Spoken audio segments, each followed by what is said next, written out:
রহমতের নবী বলেন, ও আয়েশা তোমার কেন বেয়াদবি হবে? বলে আমার বয়স কম,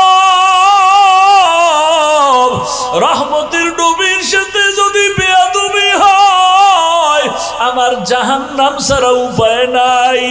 নবী বলেন, আয়েশা তুমি কি জানো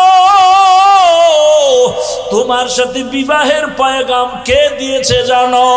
আমি তোমাকে বিবাহ আমার বাবার কথাই করি নাই, তোমার বিবাহের সাথে আমার বন্ধন, তোমার পয়গাম দিয়েছেন ডাইরেক্ট আমার আল্লাহ। তুমি বেয়াদবি করবা এমন আল্লাহ তো এমন ব্যক্তির ব্যাপারে পয়গাম দিবে না। তবে নবী আপনি কাঁদেন কেন? রহমতের নবী বলেন, ও আয়েশা আমার জীবনের একটা ইতিহাস বড় কঠিন, তুমি জানো না। আমার জীবনে দুইটা কথা বেশি বেশি মনে পড়ে গেলে, দুইটা কথা আমার মনে পড়লে আমি বেশি বেশি কান্না করি। ইয়া রাসূলুল্লাহ আপনার সে দুইটা কথা কি? বলে, আয়েশা তুমি জানো না আমার জীবনের একটা বেশি অংশ চলে গেছে, তুমি আমার শেষ অংশে চলে আসছো। ওই বেশি অংশটা আমার কান্নার ইতিহাস, আমার না খাওয়ার ইতিহাস, আমার উপরে জুলুম অত্যাচারের ইতিহাস, আমার বংশের ভেতরে চতুর্মুখী দুশ্মন।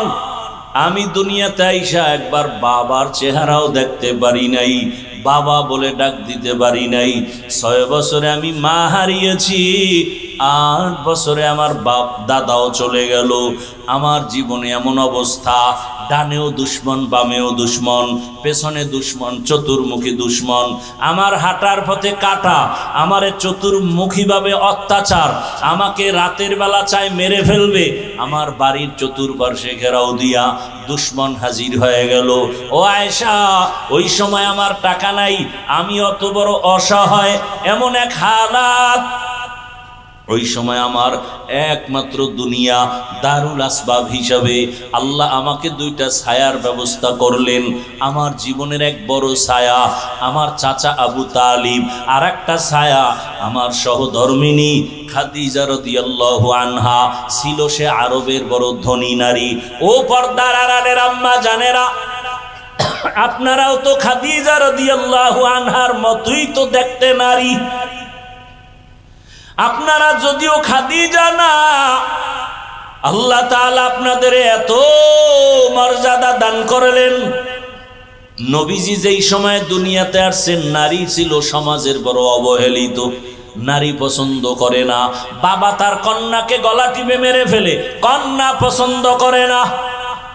নবী বলেন, ও আয়েশা আমার ওই কঠিন সময়, আমার অসহায়ত্বের অবস্থার ভিতরে খাদিজা আরবের বড় ধনী সম্পদওয়ালা আমার ঘরে যখন আসছে, 2 স্বামী বিদায়ের পরে আমি একাধিক সন্তানের মা হওয়ার পরে খাদিজা আমার ঘরে আসছে। আমার অবস্থা দেখিয়া খাদিজা তার সব সম্পদ আমি রহমতের নবীরে হাদিয়া দিয়ে দিছে, আমি এগুলো দান করে দিলাম। এমন অবস্থা আমি না খায়া কষ্ট করি। আরে আমাকে ওই আমার বংশের দুশ্মনেরা একটানা 3টা বছর শিয়াবে আবু তালিবের মধ্যে গৃহবন্দী করে রাখলো। পাহাড়ের পাদদেশে পানি দেয় না, খানা দেয় না, এমন এক হালাত আমার জীবনের। আমি গাছের পাতা ছিঁড়ে ছিঁড়ে চাবায়া চাবায়া খাই, পেটের ক্ষুধা নিবারণ করি। আমার কষ্ট শেয়ার করতে গিয়া আমার বিবি খাদিজা আমার কাছে আইসা সেও পাতা চাবায় খায়। তার টাকা পয়সা থাকার পরেও আমার মুহাব্বতে ঘরে যায় না, এত কষ্টের জীবন কাটাইলো। আমি হেরা গুহার ভেতরে সপ্তাহ ধ্যানে কাটাইতাম, মাঝে মাঝে নাস্তা নিয়ে যাইতাম, মাঝে মাঝে নাস্তা শেষ আমি ঘরে আসি না, আমি আমার মাওলার মুহাব্বতের বন্ধনে সাধনা করি। আমার বিবি খাদিজা মহিলা হইয়া ওই পাহাড় বেয়ে উপরে উঠিয়া আমার হেরা গুহার মধ্যে নাস্তা নিয়ে যাইতো। আমি কালেমার দাওয়াত দিতে যাই। আমি রাতের যত গভীর হোক ঘরের কিনারায় আইসা সালাম দিতাম, আসসালামু আলাইকুম ইয়া আহলাল বাইত। সাথে সাথে ঘরের ভেতর থেকে আওয়াজ, লাব্বাইক ওয়া সাদাইকা ইয়া রাসূলুল্লাহ। আমি আশ্চর্য হয়ে যাইতাম। ও খাদিজা, আপনি কি ঘুমান না? খাদিজা বলেন, ইয়া রাসূলুল্লাহ, আমি জানি আপনার মা নাই, বাবাও নাই, আপনার চতুর্মুখী দুশ্মন। আজকে যদি আপনার মা থাকতেন, আপনাকে বাহিরে রেখে মা ঘুমাইতে পারতেন না। আমি খাদিজা বড় ভাই, দুইজন স্বামী বিদায়ের পরে আপনার ঘরে আসলাম, একাধিক সন্তানের মা হয়ে আসছি, রহমতের নবী। আমি যদি ঘুমায় যাই আর আপনি দরওয়াজায় এসে যদি কষ্ট পান, আর জাহান্নাম ছাড়া কোনো পথ নাই। আমি নবী, আপনি যতক্ষণ আসেন না, আমি দাঁড়ায় অপেক্ষা করি, 1 সেকেন্ডের জন্য আমি বিছানায় ঘুম যাই না। ও আয়েশা,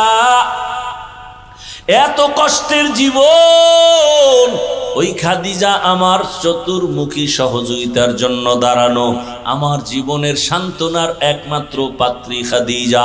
যখন আমার হাতে কেউ কালেমা পড়ে না, ঈমান আনে না, আমার প্রথম ঈমানওয়ালা কালেমাওয়ালা, আমার হাতে প্রথম ব্যক্তি আমার খাদিজা। ওই তায়েফের জমিনে কালেমার দাওয়াত দিতে যখন গিয়েছি, ওই তায়েফের বেঈমানেরা বাচ্চাদের বলে দিল, মক্কার পাগল আসছে, পাথর মেরে তাড়ায়া দাও। মক্কার পাগল বলে যখন আমাকে বাচ্চাগুলো পাথর মারে বৃষ্টির মতো। ও আয়েশা, জানো আমার শরীরে মশা পড়ে না হারাম, মাছি পড়ে না হারাম, কিন্তু তায়েফের জমিনে পাথরের আঘাত আমার শরীর থেকে রক্ত পড়ে পড়ে জুতা পর্যন্ত আটকাইয়া গেছে। আমি কান্না করি আর 1 কদম 2 কদম দিয়া মক্কার দিকে হাঁটি, আর ওই কাফের সন্তানগুলো আমার গায়ে পাথর মারে বৃষ্টির মতো। জিবরাইল আমিন এসে হাজির হয়ে গেল। আল্লাহ জানায় দিছে, আমার রসুলের কান্না আমি আল্লাহ বরদাস্ত করতে পারি না। নবীকে বলো এখন তায়েফের জমিন উল্টায় ধ্বংস করে দাও। কেমন মায়ার নবী! জিবরাইল বলা মাত্র বলেন, না, ওদের মারিও না জিবরাইল, ওরা আমাকে চিনে না, যদি জানতো আমার গায়ে আঘাত করতো না। ওরা জানেন আমি কত বড় ইয়তীম, ওরা জানেন আমি কত বড় অসহায়। আমি মা হারাইলাম, বাপ হারাইলাম, আমার আপন আল্লাহ ছাড়া কেউ নাই। খাদিজা আমার হাজারো কষ্টের সান্ত্বনা দিত। ও আয়েশা, ওই খাদিজার কথা যখন মনে পড়ে, আমি তখন চোখের পানি ধরে রাখতে পারি না। আম্মা জান বলেন, আর একটা কারণে কাঁদেন, সেটা কি? রহমতের নবী বলেন, ও আয়েশা, হাসরের মাঠের কথা যখন আমার মনে উঠে, আমি চোখের পানি ধরে রাখতে পারি না। আয়েশা বলেন, ইয়া রাসূলুল্লাহ, হাসরের ময়দান এমন ভয়ঙ্কর কি হবে যে আপনি এখনই কান্না করেন? রসুলের সুন্নত হিসাবে দান করবেন, যদি মনে করেন না সওয়াব নাই, লাভ নেই, আপনার দান দরকার নেই। তো দিন হেফাজতের জিম্মা তো আল্লাহ নিয়ে নিছেন। আল্লাহ কাকে দিয়ে করবেন সেটা আল্লাহ ভালো জানে। কোন ব্যক্তির কাছে দিন কি ঠেকা? যদি তাই হইতো তো আল্লাহ আমার রসুলকে নিতেন না। অতএব আপনি দিলে আপনার কপাল খুলে যাবে। নিয়ত করে দিবেন, আল্লাহ আমি তোমার কোরআনের বাগানে দান করতেছি, এর বরকতে আমার মা অসুস্থ, তুমি সুস্থ করে দাও, আমার চাকরির সমস্যা, ব্যবসার সমস্যা তুমি সমাধান করে দাও। এই নিয়তে বিসমিল্লাহ বলে পকেটে হাত দেন। কই হাত নাই? আর একজনের পকেটে দিয়েন না। বিসমিল্লাহ বলেন সবাই, বিসমিল্লাহ বলেন, বলেন বিসমিল্লাহির রহমানির রহিম। এই পকেট থেকে বড় নোটটা বের করে দেন। এই ছাত্ররা নেমে যাও দ্রুত, এখানে উঠান না কেন?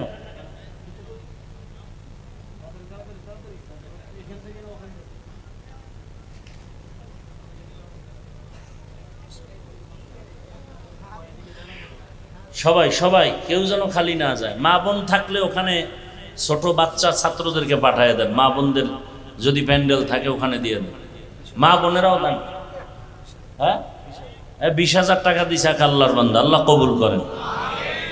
হায়াতে ইজ্জতে রিজিকে বরকত বাড়ায় দেন। কবরওয়ালাদেরকে জান্নাত দান করেন। কেউ আমরা খালি ফিরাবো না ইনশাআল্লাহ।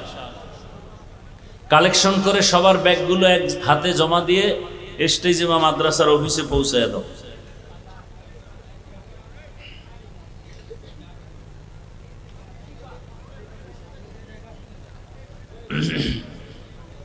কথা না বলি,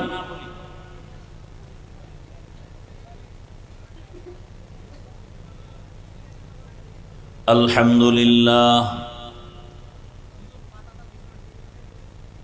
এই বক্সের ভলিউম আর একটু বাড়াও। আলহামদুলিল্লাহিল্লাযী জাআলাশ শামসা ওয়াল কমারা বিহুসবান ওয়ান নাজমা ওয়াশ শাজারা ইয়াসজুদান وفضل زمانا على زمان كما فضل مكانا على مكان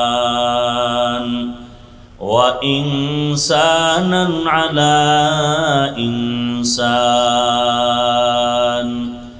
ونشهد أن لا إله إلا الله وحده لا شريك له لا ضد له ولا ند له ولا مثل له ونشهد أن سيدنا وسندنا وحبيبنا وحبيب ربنا وطبيبنا وطبيب قلوبنا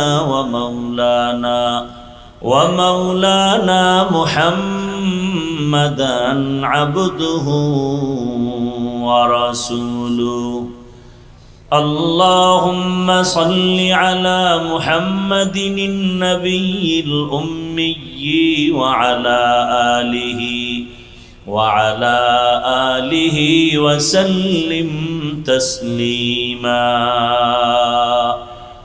وبعد فأعوذ بالله من الشيطان الرجيم بسم الله الرحمن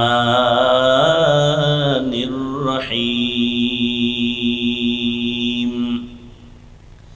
وأما من خاف مقام ربه ونهى النفس عن الهوى فإن الجنة هي المأوى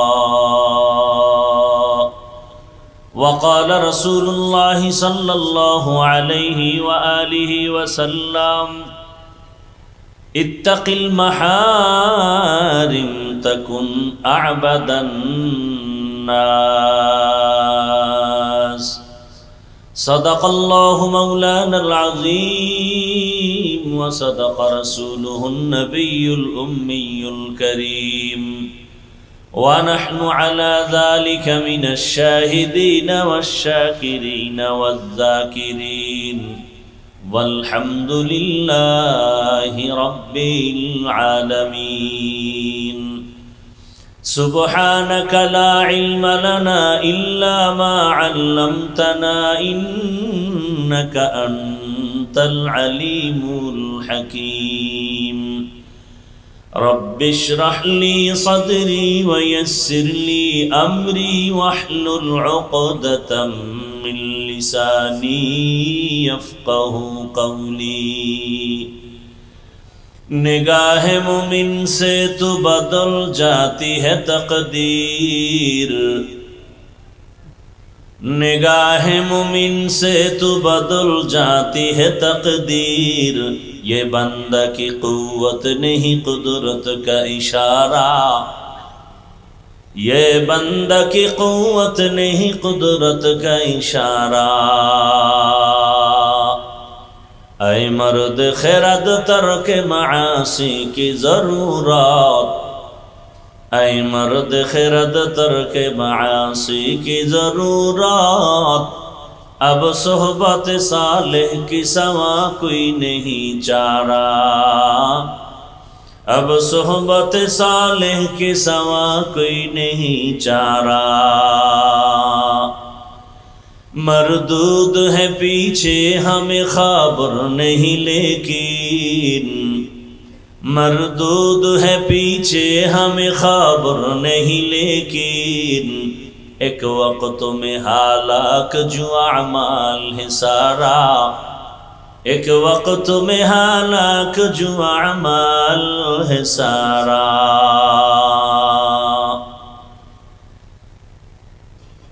महती महफिले आजकेर उपस्थित मोहतरम सम्मानित सभापति उस्ताजुल उलामा पीर कामिल हजरतुल अल्लाम জামালউদ্দিন মাহমুদ সন্দীপী দামাত বারাকাতুহুম,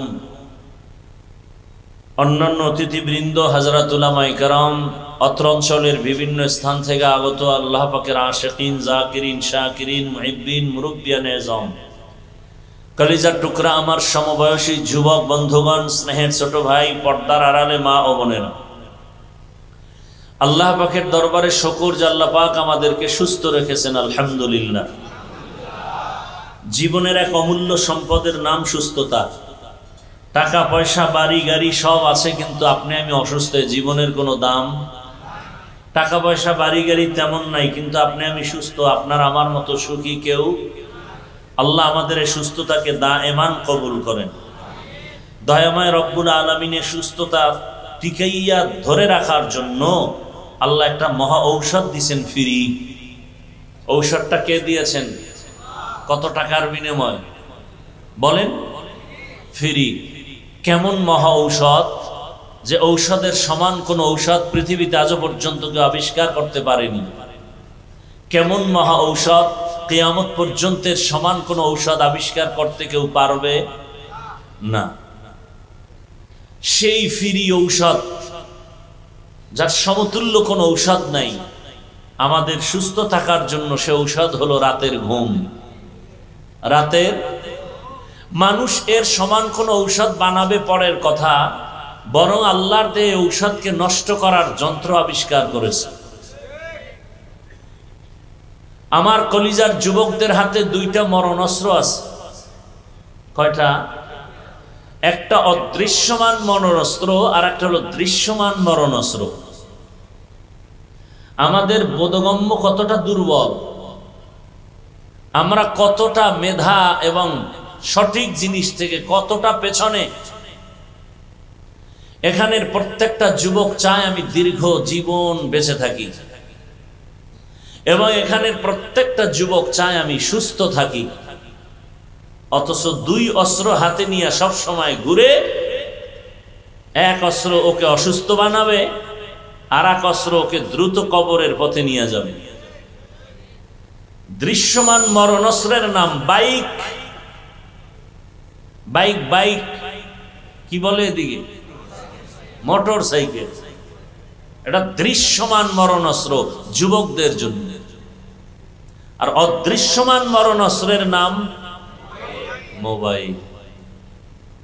বাইক তোমাকে কবরের দিকে দ্রুত ডাকতেছে, মোবাইল তোমাকে অসুস্থতার দিকে ধেয়ে নিয়ে যাচ্ছে। খবর নাই তোমার।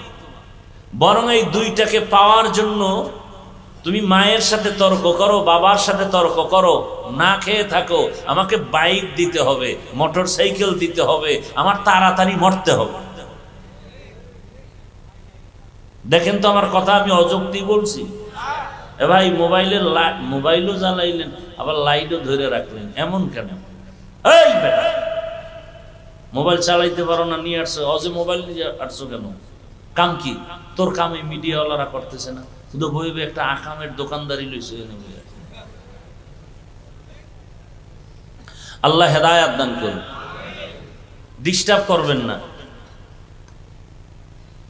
আল্লাহ, তাহলে দুই অস্ত্র, এক অস্ত্রে মরণের দিকে নেয়। যুবকরা একটু খেয়াল করো বাবা, তোমরা পরিসংখ্যান দেখো, দেশের গাড়ি অ্যাক্সিডেন্ট হয়, বাস, লঞ্চ, বিমান আর বাইক বা মোটর সাইকেলে। হিসাব মিলাও তো, গড় হিসাবে খোঁজ নাও, তদন্ত করো, মোটর সাইকেলে কি পরিমাণ যুবকের প্রাণ কেড়ে নিতেছে, হিসাব মিলাও। এবার মোবাইল, মোবাইল তো তোমাকে পঙ্গু বানায় দিতেছে, তোমার খবর নেই। ধান ক্ষেত আছে না, এদিকে আছে কিনা জানি না, আমাদের দেশে দেখছি ধান ক্ষেতের মধ্যে একটা লাঠির উপরে এরকম একটা পাঞ্জাবি ঝুলায় রাখে, উপরে একটা রসের হাড়ি দেয়, একটা মানুষ দাঁড়ানো, কিন্তু ভেতরে আছে কিছু। ঠিক তোমার রুহটা আছে, ভেতরটা তোমার সম্পূর্ণ মেয়াদহীন হয়ে গেছে, অকেজ হয়ে গেছে। চোখের পাওয়ার কিন্তু কমতেছে, খবর নেই।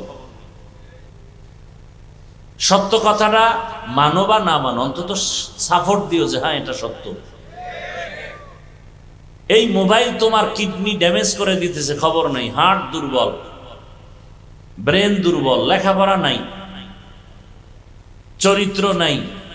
যারা টাচ মোবাইল চালাও, বুকে হাত দিয়ে আল্লাহরে সাক্ষী রেখে বলতে পারবি তোর চরিত্র পবিত্র। আল্লাহ হেদায়াত দান করুন। আমি কাউকে আঘাত করার জন্য বলছি না, আমি আমার যুবকদেরকে ফুটন্ত গোলাপের জীবন উপহার দেওয়ার জন্য বলছি। ও যুবক, তুমি এতটা দুর্বল কেন? অথচ তোমার মধ্যে আল্লাহ এমন কিছু রাখছেন যে গোটা দেশ তুমি একাই নিয়ন্ত্রণ করতে পারো, সেই মেধা আল্লাহ তোমাকে দিয়েছেন। তুমি নষ্ট করো কেন? কি জন্য বলো তো? সারা রাত দরওয়াজা জানালা বন্ধ করে ঘরের মধ্যে জেনা করো মোবাইল নিয়ে, চোখের জেনা, হাতের জেনা, জবানের জেনা, অন্তরের জেনা, সারা রাত গুনাহ গুনাহ গুনাহ এই মোবাইল নিয়ে। মায়ের সাথে বেয়াদবি, বাবার সাথে বেয়াদবি, শিক্ষকের সাথে বেয়াদবি এই মোবাইল। মায়ের টাকা চুরি করছো কত, বাবার টাকা চুরি করেছে শুধুই মোবাইল। চরিত্র নাই, লেখাপড়া নাই, ঘুম নাই, সুস্থতা নাই। ইবাদতের লাইন তো পরের কথা। কতটা নষ্ট হয়ে গেল আমার আপনার জীবনে মোবাইল মোবাইল করে। আল্লাহ মোবাইলের গুনাহ থেকে আমাদেরকে পূর্ণ হেফাজত করেন।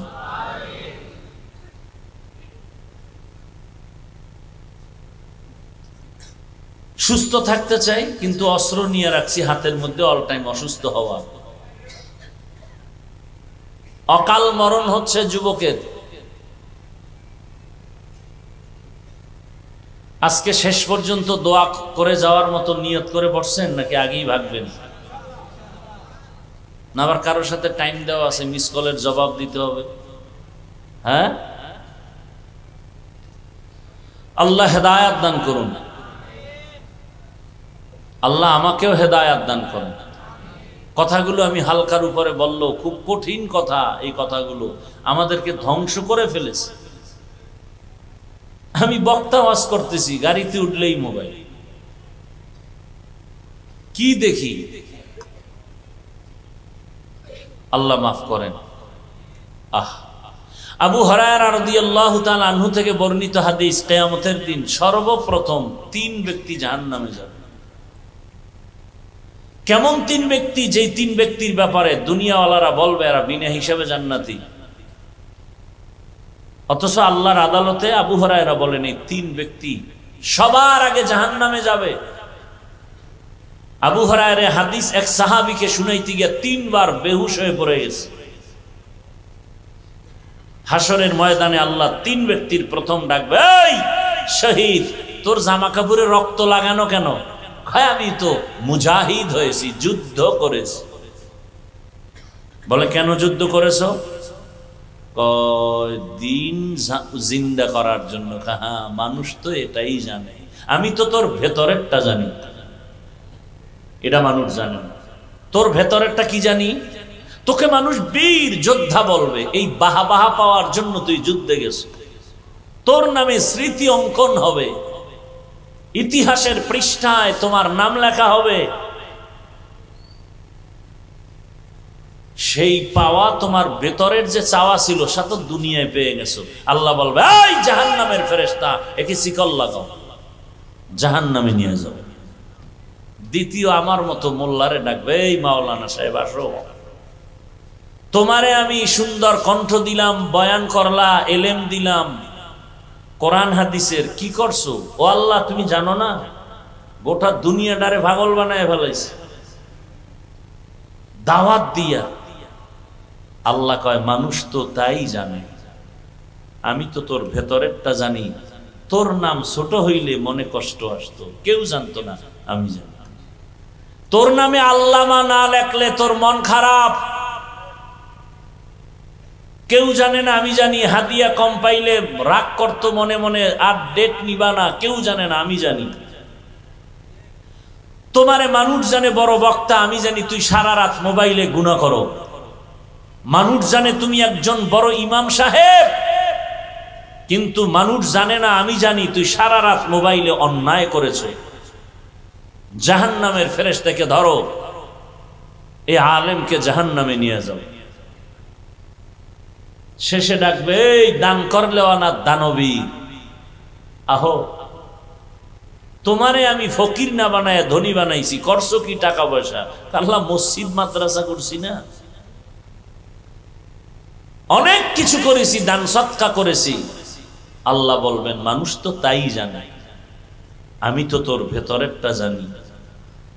মসজিদে দান করেছো 50,000, চায়ের দোকানে চাপাবাজি করেছো, মসজিদে আমি করে দিছি। দান করেছো 10,000, নাম না কইলে মনে কষ্ট লাগছে, কেউ জানে নাই, আমি জানছি। এরকম লোক নাই?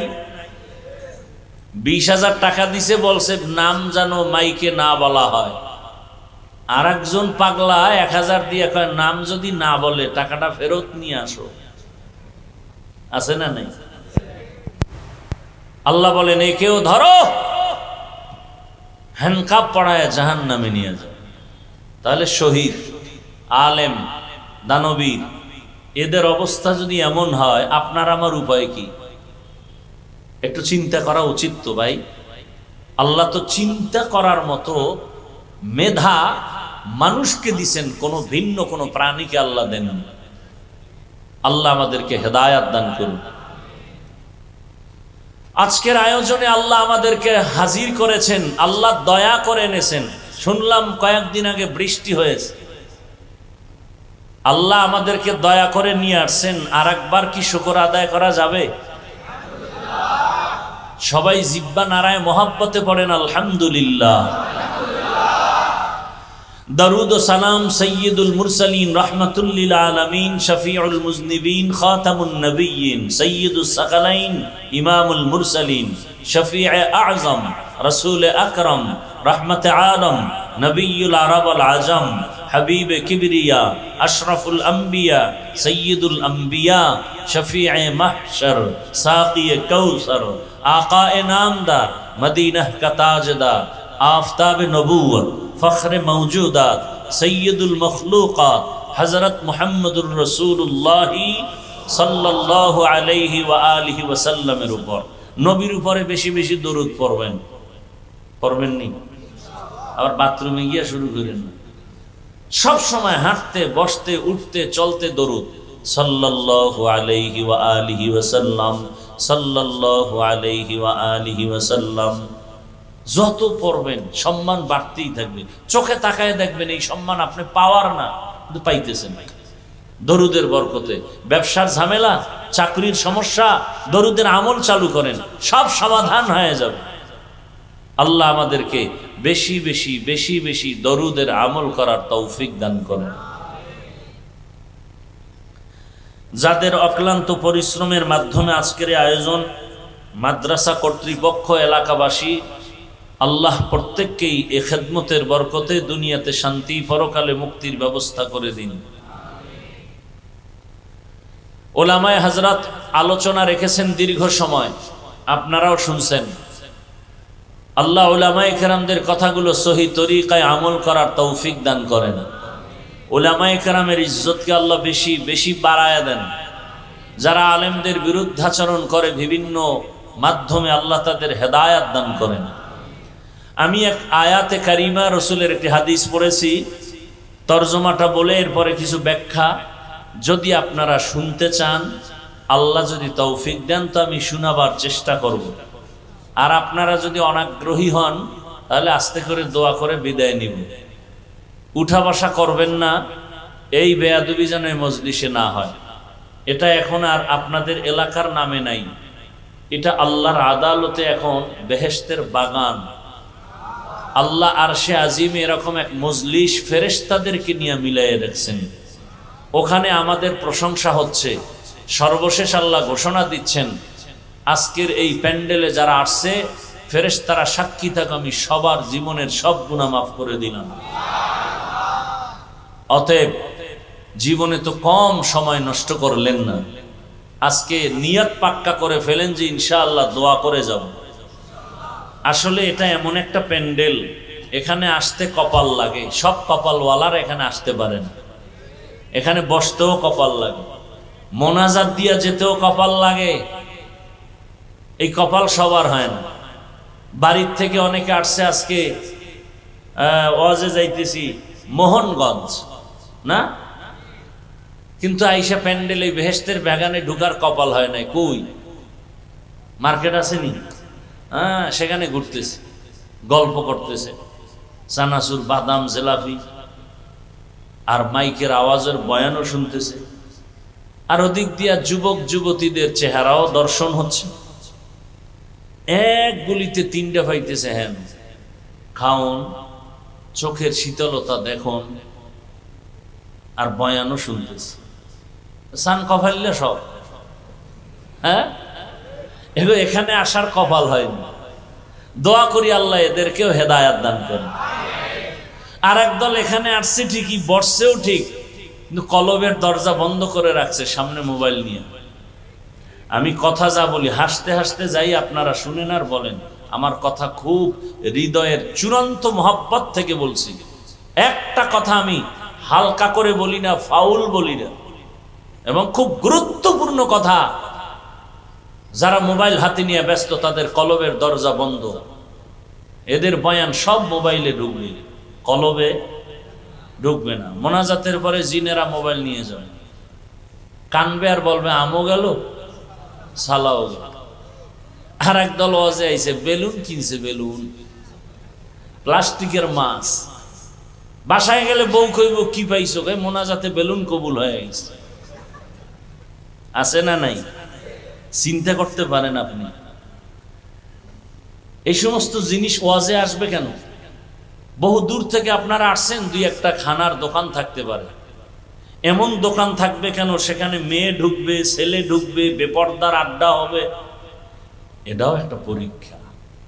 ওটা জাহান্নামের বাগান, এটা বেহেশতের বাগান। পরীক্ষা চলছে, তুমি ঢুকতেছো কই? কেমন পরীক্ষা দেখছেন নি? সামনে বাইতুল্লাহ তাওয়াফ করতেছি, ডানে মহিলা, বামে মহিলা, সামনে পেছনে মহিলা, মাঝখানে বাইতুল্লাহ রেডি, আল্লাহ তাকানো আছেন, পরীক্ষা চলতেছে, কঠিন পরীক্ষা। চোখ খুললেই নারী, ডানে বামে শরীরের উপরে টাচ হচ্ছে, এখান থেকেই কামিয়াব হওয়া। চূড়ান্ত পরীক্ষা হলেই সে কামিয়াব, আর যে ফেল সে দুনিয়ায় ফেল, আখিরাতেও ফেল। পরীক্ষা চলছে, মন্দিরের দরজা খোলা, মসজিদের খোলা, ঢুকবা কই? ওয়াজের প্যান্ডেলের বয়ান চলছে, যাত্রার গানের প্যান্ডেল চলছে, কোন দিকে ঢুকবা? নিজের স্বাধীনতা দিয়ে দিলাম আমি আল্লাহ। কেন? পরীক্ষার হল। এজন্য আবার একদল আসছে, বসছে, মোবাইল টোবাইল নেই, বয়ানও শুনতেছে, কিন্তু নফস তো বসে আছে, বারবার একটা আঘাত করবে। আর কত এই ফুরান বয়ান তো এটা আমরা আগেও শুনছি। আচ্ছা ঠিক আছে, চল বাহিরে একটু ঘুরে আসি, কেমন দোকানপাটের কি হালাত। বলে তো বয়ানের কি হবে? বয়ান সকালে এই যে মিডিয়া থেকে নিয়ে নিবি যদি প্রয়োজন হয়। এইভাবে ওয়াসওয়াসা দিয়ে এক দলকে মোনাজাতের আগে উঠায় নিবি। এতগুলো মানুষ এক জায়গায় পড়ে মা বাবার জন্য দোয়া করার ভাগ্য হয়েছে জীবনে, তাহলে আল্লাহ এই সুযোগ দিছেন। এটাকে অবহেলা করা মানে বঞ্চিতদের অন্তর্ভুক্ত। আল্লাহ সবাইকে কবুল করেন। আয়াত ও হাদিসের তরজমাটা বলি, তারপরে কিছু ব্যাখ্যা হবে। আল্লাহ বলেন, ওয়া আম্মা মান খাফা মাকামা রাব্বিহি ওয়া নাহান নাফসা আনিল হাওয়া ফাইন্নাল জান্নাতা হিয়াল মাওয়া।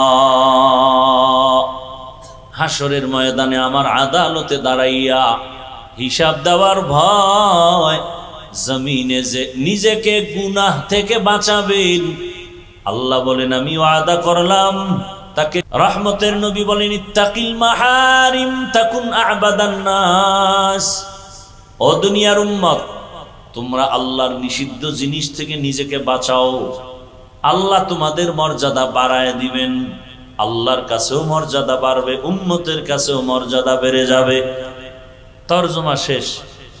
এবার ব্যাখ্যা। হাদিসের উপরে 2-3 মিনিট কথা।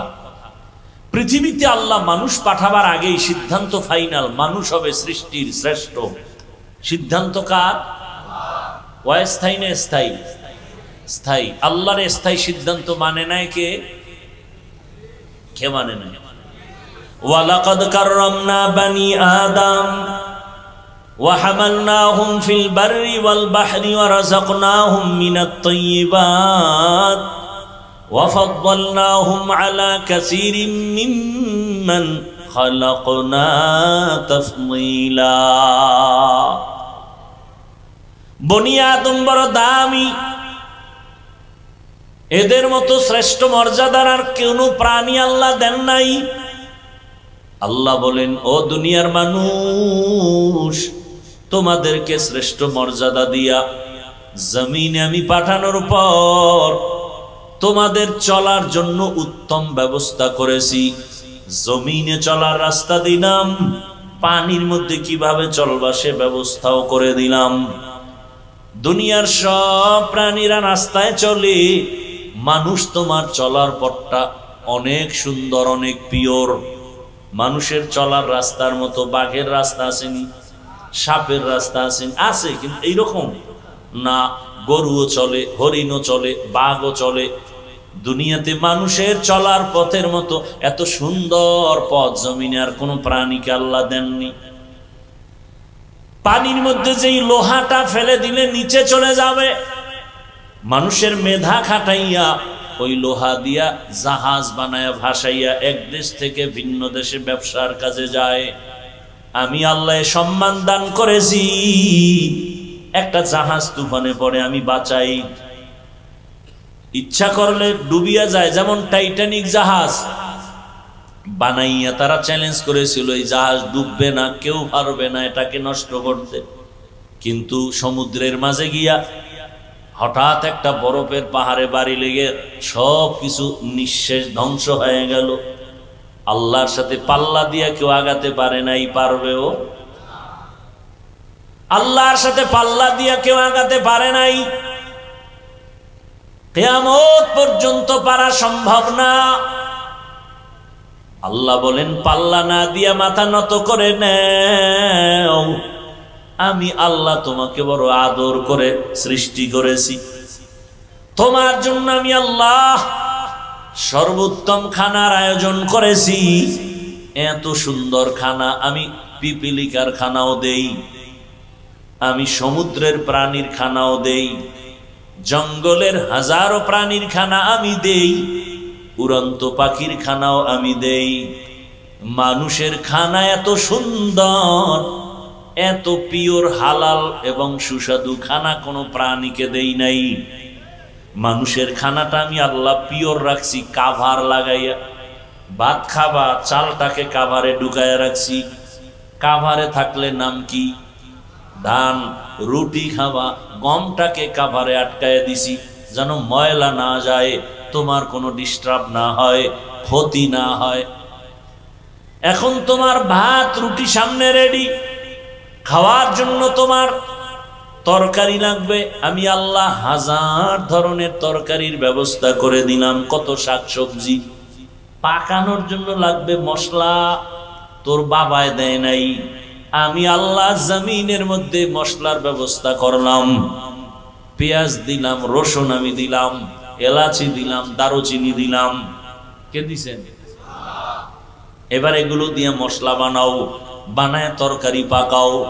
কত ধরনের শাকসবজি, এগুলো আবার কাভারে ডুবানো। প্রত্যেকটার উপরে কাভার লাগানো আছে না নাই? কিছু কিছু সবজি আছে কাভার শুদ্ধা খাবি, তাই কাভারের শুদ্ধা যদি খাও, কাভারের উপরে ময়লা কি করবা? এক নাম্বার কথা, এগুলো এমন কাভার ময়লা বেশি আটকাইতে পারে না। নাম্বার 2, এমন স্বচ্ছ পানি দিলাম ফ্রি, পানি দিয়ে ধুইয়া পরিষ্কার করো। এরপরে বলে না তরকারি আর কত খাবো, মজা লাগে না, আমি আল্লাহ তোমার জন্য হাজারো ধরনের মাছ ব্যবস্থা করলাম, তাও আবার কাভারে আটকায় দিলাম। কাভার খুলিয়া তারপরে তুমি মাছ খাও। বলে এখন আর কত মাছ খাবো, ভালো লাগে না, এবার তোমার জন্য আমি হালাল ভাবে গোশত দিলাম। গরু খাও, দুম্বা, এরপরে বকরি, উট, হরিণ, কত কিছু আমি হালাল করে দিলাম। এবার খানার টেবিলে দস্তারখানে কয়েক ধরনের সবজি, কয়েক ধরনের মাছ, কত ধরনের গোশত রেডি। খাও না কেন? কয় রুচি নাই। কি নাই? রুচি নেই। এবার ডাক্তারের কাছে গিয়ে কয় ঔষধ দাও রুচির। আল্লাহ কয় রুচির ঔষধ আমি দিলাম। কেমনে? কয়েকটা টমাটো ল, 2টা শশা কাট, এর সাথে 3টা কাঁচামরিচ মার, এটারে গোলায়া সরিষার তৈল দিলাম আমি। এবার তুই সালাদ বানায় একটা টান মার, দেখবি তরকারি ছাড়া 3 প্লেট নাই। আরে বাঙালির সামনে বললি উপায় আছে? ডাক্তার কই মিষ্টি খাওয়া হারামে, সবে বরাতে গেছে মসজিদে জেলাপি খাই, যাইয়া হেন কিলাকিলি একদম। বিষয় কি? প্যাকেট একটা পাইয়া আর একটার জন্য হাত বাড়াইছে। আছেন এরকম কিছু মানুষ? দ্বিতীয় প্যাকেটের জন্য যখন হাত বাড়াইছে, আর এক প্যাকেট বগলে চাপ দিয়ে রাখছে। আর একজন পিছনে দেখে যে আমি একটাই ভেনো 2টা লয়ে টানে, বগলেরটা টান মারছে। টান মারানো ওর সাথে লাগছে কিলাকিলি। 1 কিলাকিলি তো জেলাভি পায়ের তলে বইরা নাই। 2 জনে ধাক্কাধাক্কি করছে মোটামুটি 40 মিনিট। পরে দেখে মসজিদে কেউ নেই। এইবার মাথা গরম, জেলাভিও পাইলাম না, মাইর খাইলাম হুদা। মসজিদ থেকে বের হয় আর আল্লাহ এখানে আর আইন, জেলাভি পাইলাম না কেন? এজন্য আমি মাঝে মাঝে বলি, মানুষের আল্লাহ নফস দিছেন 3টা, নফসে মুতমাইন্না, নফসে আম্মারা, নফসে লাওয়ামা। আর বাঙালির আর একটা নফস আছে বেশি, এটার নাম খাওয়ামা।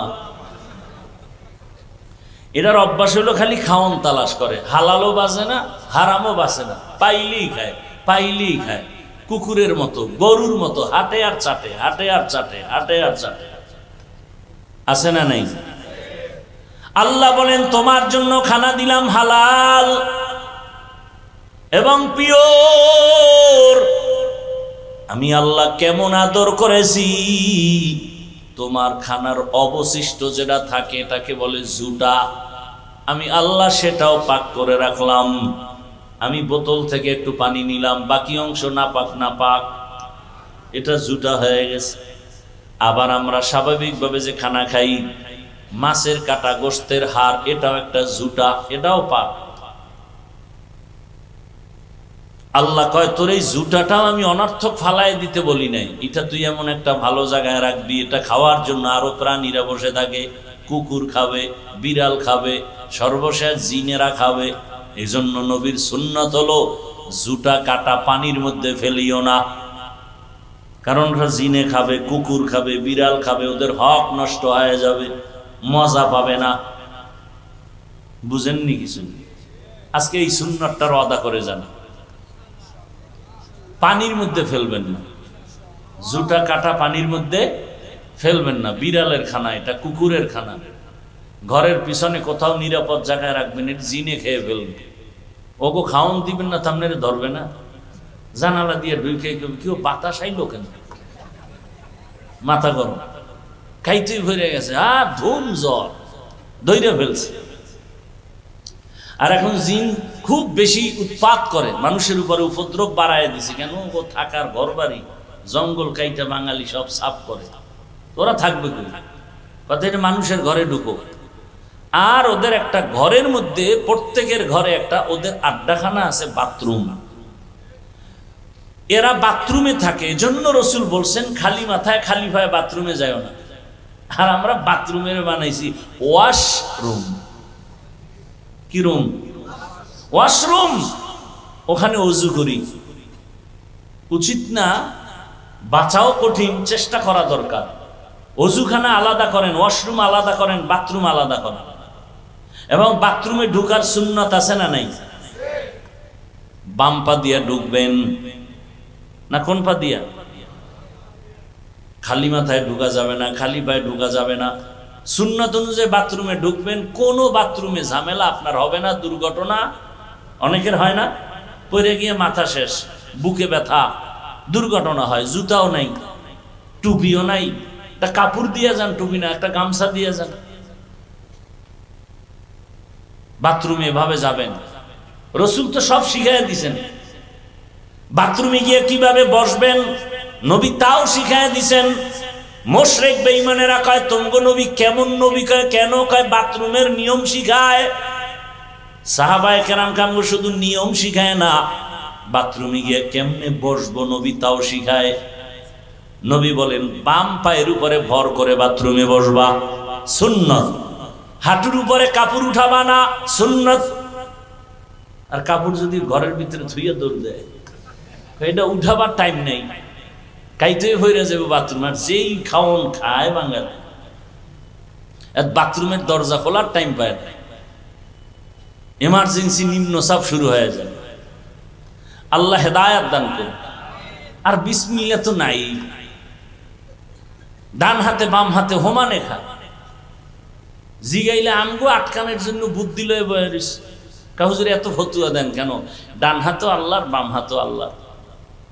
কিছু ভদ্রলোকের আবার দেখি এরা ডান হাতে ভাত খায় ঠিক, বাম হাত দিয়ে আবার লবণ নেই। নাইনি বিষয় কি? বলে বাম হাত তো বাথরুমে ব্যবহার হয়, ওখানের একটা ফ্লেভার আলাদা আছে, লবণের সাথে একটু মিক্স করা হয়। আর কেমনে লজ্জা দিলে জাতি সোজা হবে আমার জানা না। আল্লাহ হেদায়াত দান করুন। হায় হায় হায়, কষ্ট হইতেছে আপনাদের। তো আল্লাহ মর্যাদা বাড়াইয়া তারপরে মানুষ বানাইলেন। কিন্তু এখানে হাদিস, যদি তুমি হারাম থেকে বাঁচো মর্যাদা বেড়ে যাবে। অন্য হাদিসে নবী বলেন মান তাওয়াযা লিল্লাহ রাফাআহুল্লাহ, যদি বিনয়ী হয়ে চলো আল্লাহ তোমার মর্যাদা বাড়াবেন। আরে মানুষের মর্যাদা তো সৃষ্টির আগের থেকেই, আবার বাড়াবেন তার ব্যাখ্যা কি? বলে ব্যাখ্যা হলো শুনো, তুমি যে মানুষের মধ্যে তোমার একদিকে মর্যাদা আলাদা কেন? তোমার ঈমান আছে, বেঈমানের সামনে তোমার মর্যাদা বেশি। ঈমান আছে ঠিক, কিন্তু মর্যাদা বাড়বে কেন? কয়েকবার তুমি আমল করো, যাদের আমল নাই তাদের সামনে তোমার মর্যাদা বেড়ে যাবে। আবার একদল ঈমান আছে, আমল আছে, তুমি ইখলাস নাই, ইখলাস নিয়ে চলো, তোমার মর্যাদা তাদের উপরে বেড়ে যাবে। ইখলাস আছে, তাকওয়া আছে, ঈমান আমল সব আছে, এবার মর্যাদা কিভাবে বাড়বে?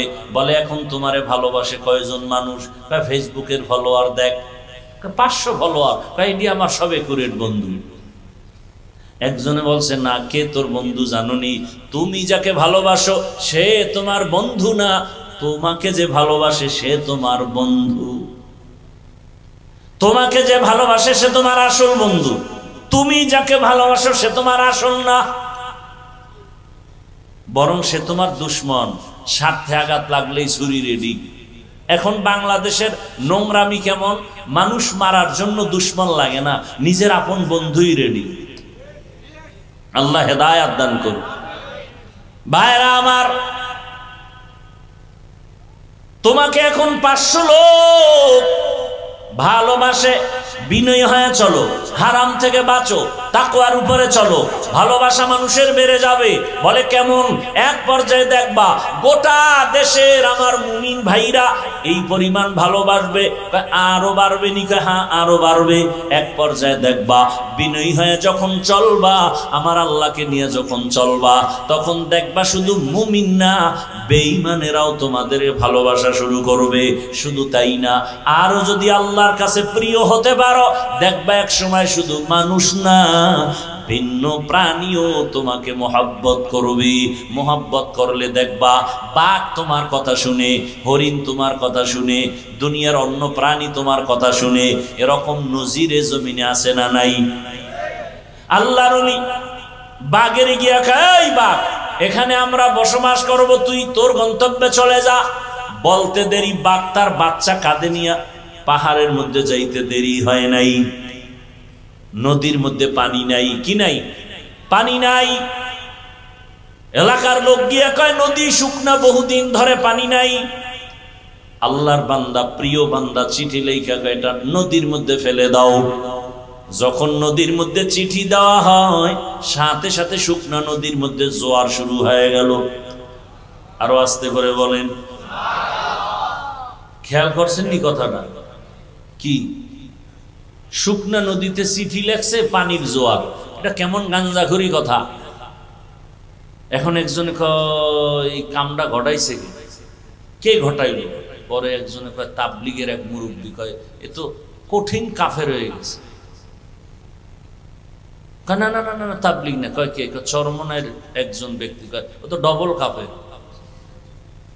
কথা না হেও না। কে? কয় দেওবন্দি একজন। কয় ট্রিপল কাফের। কথা তেও না। কয় কে? কয় খোঁজ।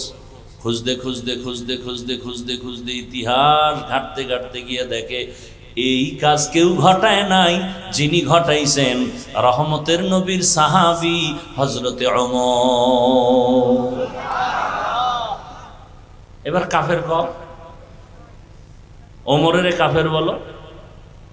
কাদের কুদরতু দারি বরকামাল আনতা রব্বি আনতা হাসবি জুল জালাল তুহি কাদের জলিলুল্লাহ জাহাদার বাহর হালে তুহি মেরা নেগাহদার। আর একটু সামনে আগাবো না? কষ্ট হবে আপনাদের? হাদিসের উপরে কিছু কথা বললাম, চলেন আয়াত। ওয়া আম্মা মান খাফা মাকামা রাব্বিহি ওয়া নাহান নাফসা আনিল হাওয়া ফাইন্নাল জান্নাতা হিয়াল মাওয়া। আল্লাহ বলেন, আমার আদালতে দাঁড়াইয়া হিসাব দেওয়ার ভয় যারা দুনিয়াতে নিজেকে গুনাহ থেকে বাঁচাবে, আমি আল্লাহ ওয়াদা করলাম তাকে বিনা হিসাবে জান্নাত দিব। আল্লাহর আদালতে দাঁড়াইয়া হিসাব দেওয়ার ভয় কেন? এবার বুঝার দরকার আল্লাহর আদালত বলতে কি এবং সেটা কেমন, কিভাবে হবে। আল্লাহর আদালতটা কেন হবে? বলে ওই আদালতের নাম কিয়ামতের আদালত। কেন হবে ওই আদালত? একমাত্র ইনসাফের বিচারের জন্য হবে। বলে দুনিয়ার আদালত কি পারবে না? না, ইসলামী আদালত যদি দুনিয়ায় কায়েম হয়ে যায়, এরপরও ইনসাফের আদালত পরিপূর্ণভাবে হবে না। বলার সময় আমার হাতে কম। আল্লাহ তাআলা এমন এক আদালত তৈরি করবেন যে আদালতের মধ্যে পশুকেও ইনসাফের বিচার হবে। ওদের জান্নাত নাই। আল্লাহ গরু উঠাবেন, কুকুর উঠাবেন, উঠাইয়া আল্লাহ বলবেন দুর্বল গরু, তোরে সবল গরুতে হুদা আঘাত করেছে, আজকে তোর শক্তি বাড়ায় দিলাম, তুই সবল গরুটারে তোর প্রতিশোধ নিয়ে আনে। কুকুর দুর্বল, শক্তিশালী কুকুর এসে হামলা করে দুর্বলের উপরে, এমনি গায়ের জোরে হামলা করার নাম সন্ত্রাস। দুর্বলের উপরে গায়ের জোরে সবলদের হামলার নাম সন্ত্রাস। যারা করে তারা সন্ত্রাসী। আল্লাহর কসম, দুনিয়ার সব সন্ত্রাসীদের সন্ত্রাসের কর্মকাণ্ড বন্ধ করার জন্য একটাই মাত্র মেডিসিন, আল্লাহর দেওয়া ইসলামের বর্ণিত কোরআনের আইনের জিহাদ। জিহাদের মেডিসিন ছাড়া সন্ত্রাসীদের সন্ত্রাসের কর্মকাণ্ড বন্ধ হবে না। এ কারণে চলতেছে, স্বাধীন করছে দেশ, স্বাধীন না, বারবার স্বাধীনের আওয়াজ। জুলাইয়ের আন্দোলনের স্বাধীন, স্বাধীন হলে তাহলে কেন এখনো আমার দেশে আন্দোলন চলে? কি স্বাধীন করলা? এখনো কেন আমার বোন ধর্ষিতা হয়? স্বাধীন যদি হয়ে থাকে বলো, আমার মা কেন ধর্ষিতা হয়? এখনো বাবার সামনে মেয়ে ধর্ষণ করা হয়, স্বামীর সামনে স্ত্রীকে ধর্ষণ করা হয়। বুঝা গেছে এই স্বাধীন আমরা চাই নাই, আমাদের নতুন করে আর একটা স্বাধীন করতে হবে। রেডি হয়ে থাকো, ওই স্বাধীন না হওয়া পর্যন্ত আমাদের ভাগ্যের পরিবর্তন হবে না, জমিনে শান্তি আসবে না। ওই স্বাধীন হবে ইসলামের স্বাধীন। আল্লাহর কসম, ইসলাম ছাড়া কোনোদিন শান্তি এ জমিনে আসবে? কোনোদিনও আসবে না। শুধু আওয়াজ হবে, চাপাবাজি হবে, শান্তি জমিনে আসবে না। ইসলাম ছাড়া শান্তি কেউ চাইলেও দিতে পারবে না। সব স্বার্থপর, সব নাপাক, দেমাগ নাপাক। ইসলাম হলো একমাত্র পাক। ভাইরা আমার, আমরা যে ইসলামটা মানি এটা দুর্বল না? কি আমাকে ইসলাম দুর্বল বলেন না কেন? আমাদের কোরআন দুর্বল। তাহলে বলেন কেন কোরআনে এইটা আছে সেটা আছে, কিন্তু রাষ্ট্রের ব্যাপারে কোরআনে কিছু নেই? বলেন। আপনারা এই ভাষায় বলেন না, আপনারা অন্য ভাষায় বলেন। কি ইসলাম ধর্ম আর রাজনীতি এক করবেন না হজরতেরা, বলে না? বলে না? রাজনীতির সাথে ধর্মকে টানবেন না। আলাদা ছিল কবে? বরং আমাদের ইসলাম তো এমন, নাই বলতে কিছু নাই। ইসলাম মানি অর্থনীতি, ইসলাম মানি সমাজনীতি, ইসলাম মানি রাষ্ট্রনীতি, কোনোটার বাইরে ইসলাম নাই। সব আল্লাহ দিয়েছে, আমরা বুঝি না, আলোচনা করি না, বরং চ্যালেঞ্জ করে বলি তুমি আলাদা করলা কেন? বরং ইসলাম আর রাজনীতি এমন, সূর্যের সাথে আলো যেমন লাগানো, ফুলের সাথে ঘেরান যেমন লাগানো, ফুল থেকে ঘেরান আলাদা হলে যেমন ফুলের কোনো মূল্য নাই, রাজনীতির থেকে আমার আল্লাহর দ্বীন ইসলাম আলাদা করলে ও রাজনীতি রাজনীতি থাকে না, দুর্নীতি হয়, পেটনীতি হয়। ভাইরা আমার, আমি ইসলামটারে ছোট করেন কেন? আপনি রাজনীতি করেন না সেটা ভালো, এখানে বহু আল্লাহর বান্দা আছে নামাজ পড়ে না, তার সাথে কোনো দ্বন্দ্ব নাই, কিন্তু নামাজের বিরোধিতা করলে ছাড় নাই। কি আপনি দাড়ি রাখেন না, ঝগড়া নাই, সালাম দিব, বুঝাবো, কিন্তু দাড়ির বিরোধিতা করলে কোনো ছাড় দেয়া হবে না। পর্দা না করা, পর্দার বিরোধিতা করা, দুইটা কি এক না? আপনি পর্দা করেন না, কোনো তর্ক নাই, ঝগড়া নাই, কিন্তু পর্দার বিধানের বিরুদ্ধে বললে কোনো ছাড় দেয়া হবে না। ভাইরা আমার, তো আল্লাহ পাক রব্বুল আলামিনের আদালত, ইনসাফের আদালত, আল্লাহ তাআলা ইনসাফের বিচার করবেন, যেখানে বিন্দু থেকে বিন্দু কোনো বেইনসাফি হবে না। তবে সে আদালত হবে বড় ভয়ঙ্কর আদালত। যে আদালতের কথা স্মরণ করে আবু বকর কান্না করেন, ওমর কান্না করেন, রহমতের নবী পর্যন্ত কান্না করেন। আল্লাহর আযাবের ভয়, আল্লাহর আদালতে দাঁড়ানোর ভয় বড় কঠিন। এমন ভয়ঙ্কর আদালত হবে হাসরের ময়দানে, ইনসাফের বিচারের জন্য নবীও কান্না করেন। আল্লাহর আদালতে আমার উম্মতের উপায় কি হবে? আবু বকর নামাজে দাঁড়ায় কান্না করেন, হাসরের ময়দানে আল্লাহর আদালতে কেমন করে দাঁড়াবো, এই ভয়। বাদশাহ হারুন রশিদের নাম শুনছেন না? বলেন তো তার স্ত্রীর নাম কি? মাশাআল্লাহ, জুবায়দা খাতুন। একজন রাষ্ট্র পরিচালক, অন্যদিকে সে কিন্তু মসজিদের ইমাম। বাদশাহ হারুন রশিদ শুধু দুনিয়ার বাদশাহ না, আখিরাতের লাইনও আগানো। প্রমাণ তার স্ত্রী কত বড় দিনদার। পর্দার আড়ালের আম্মা জানেরা, বোনেরা, ভালো করে শুনেন। ওই বাদশাহ হারুন রশিদের স্ত্রী জুবায়দা খাতুন, তিনি ছিলেন কোরআনের হাফেজা। তার কাজের লোক ছিল 100 নারী, সমস্ত কাজের নারীরাও কোরআনের হাফেজা। আরো আস্তে করে বলেন, কাজের নারীরা। সুবহানাল্লাহ।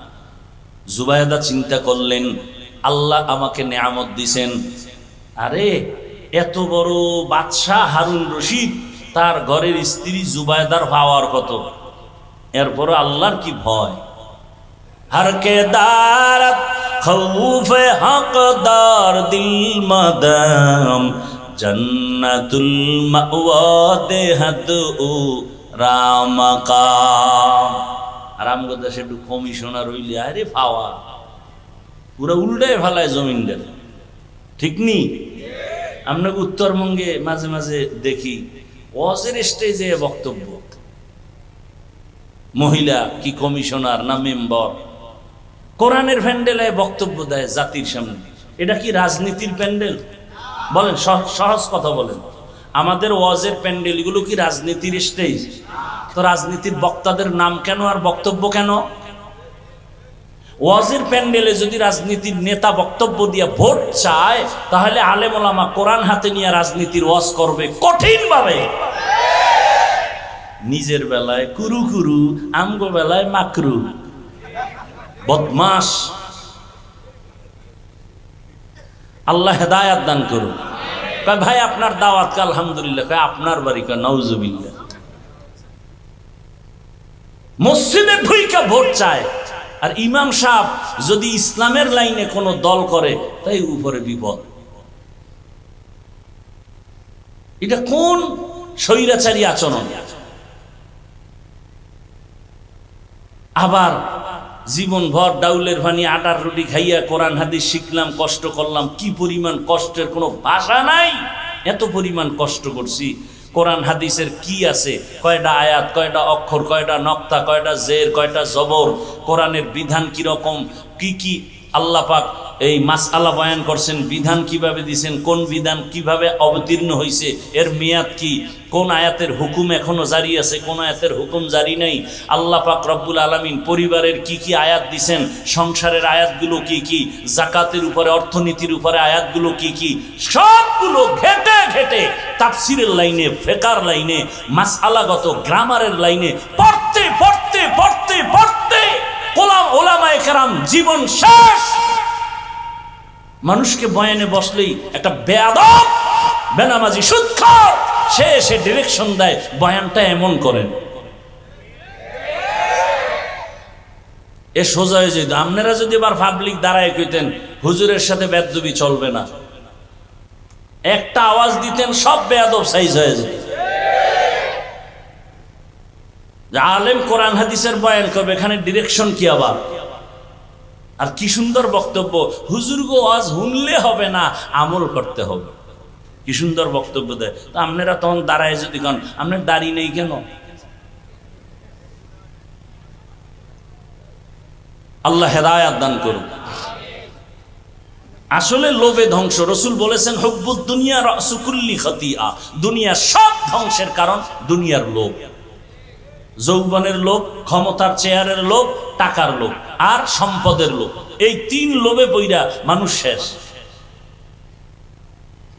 এই কমিটিও লোভে পড়ছে, নাহলে মহিলা মেম্বারের অতিথি বানাইয়ে স্টেজে আনবে কেন? হয়তো 10,000 টাকা দেবে, 20,000 টাকা দেবে, এই তো। কথা বলেন না কেন? এই সংস্কৃতি থেকে বাঁচতে হবে। স্বাধীন হওয়ার পরেও শুনি এখনো নাকি ওয়াজে বাধা হয়। আমি তো ঢাকায় ঘোষণা দিছি, যারা ওয়াজে বাধা দেয় ভিডিও কইরা কি বলে আমারে দেন না। ওই জালেমের বিরুদ্ধে নতুন করে আন্দোলন করতে হবে। এজন্য বলছি ইসলামের স্বাধীন হওয়া ছাড়া এ জমিনে শান্তি আসবে না। আল্লাহ হেদায়াত দান করেন। وَأَمَّا مَنْ خَافَ مَقَامَ رَبِّهِ وَنَهَى النَّفْسَ عَنِ الْهَوَى فَإِنَّ الْجَنَّةَ هِيَ الْمَأْوَى। জুবায়দা সিদ্ধান্ত নিয়েছেন আমার বাড়ির থেকে 24টা ঘন্টাই কোরআনের আওয়াজ শুরু হবে, চালু হবে। 1 সেকেন্ড যেন জুবায়দার রাজপ্রাসাদের মধ্য থেকে, বাড়ি থেকে কোরআনের আওয়াজের বন্ধ না হয়।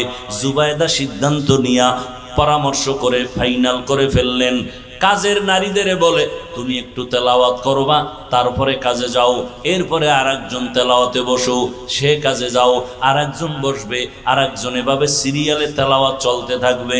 জুবায়দার বাড়িতে 24টা ঘন্টা আল্লাহর কোরআনের তেলাওয়াত চলে। যেই ঘরে আল্লাহর কোরআনের তেলাওয়াত, ওই বাড়ির মধ্যে কখনো বিপদ আসতে পারে না।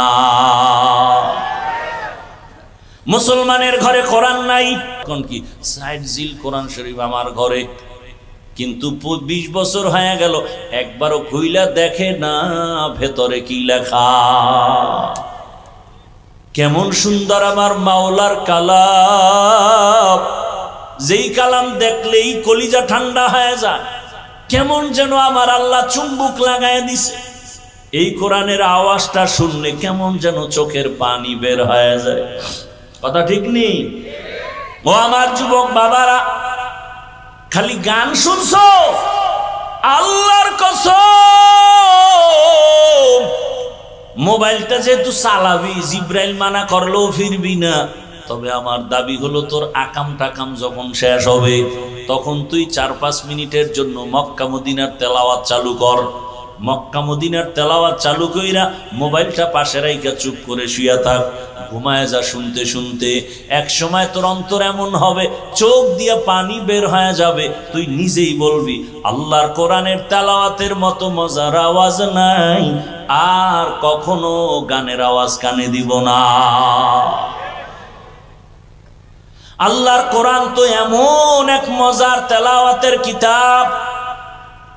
ও পর্দার আড়ালের আম্মা জানেরা, পুরা কোরআন পড়তে পারেন না, অন্তত 5 ওয়াক্ত নামাজের পরে 5টা সূরার আমল করেন, ফজরের নামাজের পরে ইয়াসিনের আমল করেন, জোহরের নামাজের পরে সূরা ফাতাহ অথবা সূরা আর রহমানের তেলাওয়াত, আসরের নামাজের পরে সূরা নাবা, মাগরিবের পরে সূরা ওয়াকিআ, এশার পরে সূরাতুল মুলক তেলাওয়াত করেন। দেখবেন বরকত শুরু হয়ে যাবে, ঘরের মধ্যে শান্তি চলে আসবে। সারা দিন রাত খালি মোবাইলের গান, টেলিভিশনের গান, আর ঘরে আইলি ঝগড়া, স্বামী আর স্ত্রী, সন্তান এগুলো শিখতেছে। এই সন্তান ভালো হবে কিভাবে? এজন্য আল্লাহর কোরআনের তেলাওয়াত এত বড় ক্ষমতাওয়ালা বাদশা হারুন রশিদ, তার স্ত্রীর আমল কত সুন্দর, নীতি কত সুন্দর, আদর্শ কত সুন্দর। আল্লাহ আমাদের সবাইকে কোরআন তেলাওয়াত করার তৌফিক দান করেন। বেশি বেশি কোরআন তেলাওয়াত, বুকে লাগান, আঙ্গুল টানেন, আল্লাহর কোরআন দেখেন, হাজা কালামু রব্বি, দিলটা শান্ত হয়ে যায়। পৃথিবীতে আল্লাহর কোরআনের আওয়াজের মতো আর সুন্দর আওয়াজ নাই।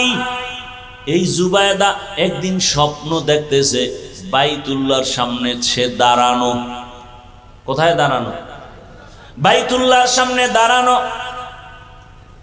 বড় কঠিন, কিন্তু স্বপ্ন দেখতেছে জুবায়দা বাইতুল্লাহর সামনে দাঁড়ানো, আর সারা দেশের মানুষ এসে এসে জুবায়দার সাথে জেনা করে। কোথায় বৈশা? আরে কোথায়?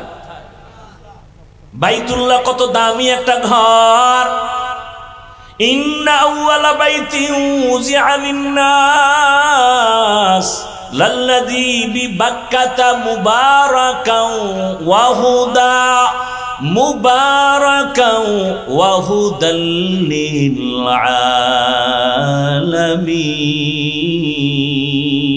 আলামিন। আল্লাহ জমিন বানায় প্রথম ঘর বানাইলেন হেদায়েতের ঘর, বাক্কা নগরী বাইতুল্লাহ। যেই বাইতুল্লাহর দিকে তাকাইলেই শুধু সওয়াব আর সওয়াব। বাইতুল্লাহর এরিয়ায় বসে একবার বলবে আল্লাহ, 1,00,000 বার আল্লাহ বলার সওয়াব। জুবায়দা খাতুন স্বপ্ন দেখে বাইতুল্লাহর পাশে দাঁড়ানো, আর সারা দেশের মানুষ এসে এসে জুবায়দার সাথে জিনা করে। এটা বাস্তব না স্বপ্ন? স্বপ্ন। এবার জুবাইদা ঘুম থেকে উঠিয়া ভয় পেয়ে গেলেন, এমন কপাল আমার, তাও আবার বাইতুল্লাহর সামনে দাঁড়ানো, যেই বাইতুল্লাহ ঢুকলে সওয়াব আর সওয়াব, এক সেজদা 1 লক্ষ সেজদার সওয়াব, একবার আল্লাহ বলা 1 লক্ষ বার আল্লাহ বলার সওয়াব। ব্যাখ্যা কই পাই? এজন্য ব্যাখ্যা তো যে বুঝে তার কাছে যেতে হবে। উল্টা পাল্টা স্বপ্নের ব্যাখ্যা নেওয়া যাবে না, বলাও যাবে না। ওই জামানার স্বপ্নের ব্যাখ্যাকারী আল্লামা ইবনে সিরিন রহমাতুল্লাহ আলাইহি লোক পাঠায় দিল, যাও তার থেকে ব্যাখ্যা নাও, তবে আমি জুবাইদার নাম বলবা না, বলবা কোন এক নারী এই স্বপ্ন দেখছে। যাও গিয়া স্বপ্নের ব্যাখ্যাকারী আল্লামা ইবনে সিরিনের কাছে যখন বলছে, এবার কয় এত স্বপ্ন কে দেখছে, নাম কও। নাম বলা যাবে না। কয় ভাগো, ব্যাখ্যা দেওয়াও যাবে না, কারণ ব্যক্তি হিসাবে ব্যাখ্যা হবে। ব্যক্তি হিসাবে পিশাব যদি স্বপ্ন দেখে নবী উলঙ্গ ডাস্টবিনে পড়ে আছে, কত বড় ভিড় হইলে দেখতে পারে? হ্যাঁ, কিতনা বড় দাজ্জাল। দেখেন নবী উলঙ্গ ডাস্টবিনে পড়ে আছে, ব্যাখ্যা কি হবে? কয় পীরের ঈমান উলঙ্গ। কথা বলেন না কেন? ওর আত্মা মরা ডাস্টবিনে পড়ে আছে। এজন্য স্বপ্ন দেখলেই হবে না। একজনে স্বপ্ন দেখছে, কয় হুজুর আমি এক স্বপ্ন দেখছি। কি? কয় যে নবী আমার পেছনে, আমি নবীর সামনে জানাজার ইমামতি করতেছি, নবী আমার মুক্তাদি। এটা তো হইতেই পারে না, কাম তো ঘটতে গেছে। কি? কয় তোর বাপের মরণ হইব কিছুদিনের মধ্যে, তোর বাবার মরণ হইব। হায় হায় হায়, নবী পেছনে থাকবে, ইমামতি করবা, হতে পারে না। ভাইরা আমার, এবার আবার দৌড়ায় আসলো জুবাইদা খাতুন। নাম না বললে ব্যাখ্যা দেওয়া হবে না। আবার দৌড়ায় কয় যা কি করার নামটাও বলে দে। এইবার ইবনে সিরিনের কাছে যখন নাম বলছে, বাদশাহ হারুন রশিদের স্ত্রী জুবাইদা স্বপ্ন দেখছে বাইতুল্লাহর সামনে দাঁড়ানো, আর সারা দেশের মানুষ জিনা করে। এইবার ইবনে সিরিন কয় কফালওয়ালা জুবাইদা, সান কফালওয়ালা জুবাইদা, ভাগ্যবতী জুবাইদা, এর মতো কপালওয়ালার কে হবে? শুনো, জুবাইদারে গিয়ে সালাম দিও আর ব্যাখ্যা শুনাইও। আমার আল্লাহ জুবাইদারে দিয়া এমন কাজ নিবেন মক্কার জমিনে, সারা দুনিয়ার মানুষ জুবাইদার সেই কাজের থেকে অংশ নেওয়া শুরু করবে, ফায়দা নিবে। শুরু হয়ে গেছে স্বপ্নের ব্যাখ্যা। জুবাইদা গেল মক্কায়, মক্কায় যেয়ে দেখে মানুষ পানির হাহাকারে আছে, কোথায় পাবে পানি? জুবাইদা সরকারের টাকা না, নিজের টাকা দিয়া নহর বানাইলো, ড্রেন কাটলো পুরো মক্কায়। এটার পানির লাইন করলো, লাইন কইরা কইরা পানি দিল, জায়গায় জায়গায় পানি পৌঁছায় দিল। এখনো গিয়া দেখলে খুঁজে পাবেন মক্কার মধ্যে নাম হলো নহরে জুবাইদা নামের ড্রেন এখনো আছে পাহাড়ের পাশে পাশে, আমি নিজে দেখে এখনো আছে। সারা দুনিয়ার মানুষ আসছে আর জুবাইদারের খেদমতের অংশ নিছে, নেয় নাই? স্বপ্ন কি, ব্যাখ্যা কি, চিন্তা করতে পারেন? বড় কঠিন হালাত না। আপনি গাঞ্জাখোর যদি দেখেন তাহলে কাজ হবে না, তাহলে কপাল খারাপ। ভাইরা আমার,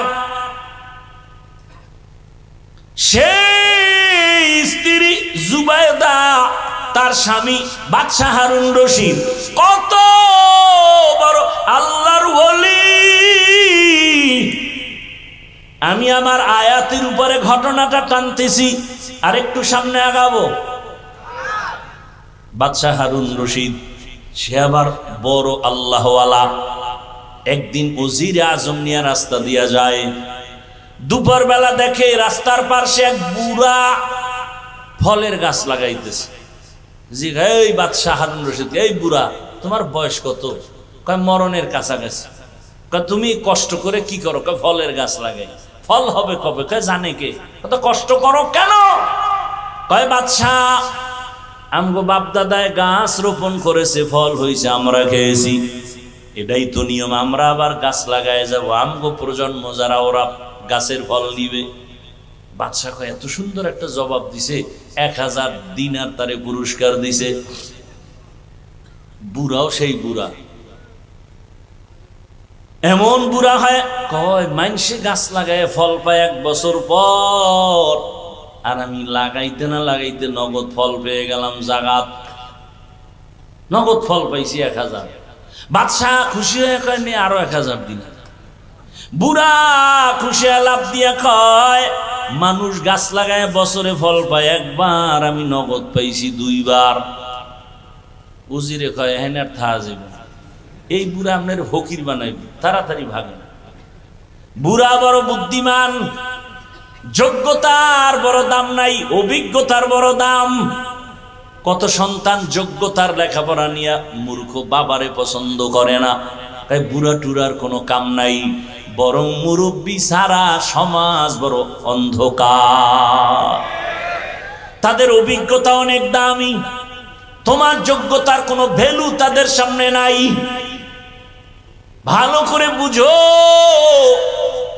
বাদশা হারুন রশিদ একদিন দেশের উলামায়ে কেরামদের দাওয়াত দিলেন, দুপুর বেলা খানার আয়োজন রাজপ্রাসাদে। দেশের শীর্ষস্থানীয় উলামায়ে কেরাম আসলেন খানা খাওয়ার জন্য। খানা খাওয়াইলেন, ভালো মেহমানদারি করালেন, আপ্যায়ন শেষ। এবার সবাই বিদায় নিবে। বাদশা হারুন রশিদ বলে আপনারা বাড়ি যাবেন, আমার একটা কথা, মেহমানদারি ঠিক আছে নি? ওলামায়ে কেরাম বলে আলহামদুলিল্লাহ। আপনারা আমি বাদশা হারুন রশিদ রে চিনেন কিনা? বলে চিনি। তাহলে কথাবার্তা খুব কম, আপনারা আমাকে আজকে একটা সাইড করে যেতে হবে, কোন দিন মরে যাই জানি না, তবে আমার অন্তরে একটা শখ, আপনারা ওলামায়ে কেরাম আমাকে বলবেন, আমি টুকটাক যে আমল টামল করি আপনারা আমাকে বলে যাবেন, আমি বাদশা হারুন রশিদ কি আসলে জান্নাতি না জাহান্নামী? সব ওলামায়ে কেরাম পেরেশান হয়ে গেলেন।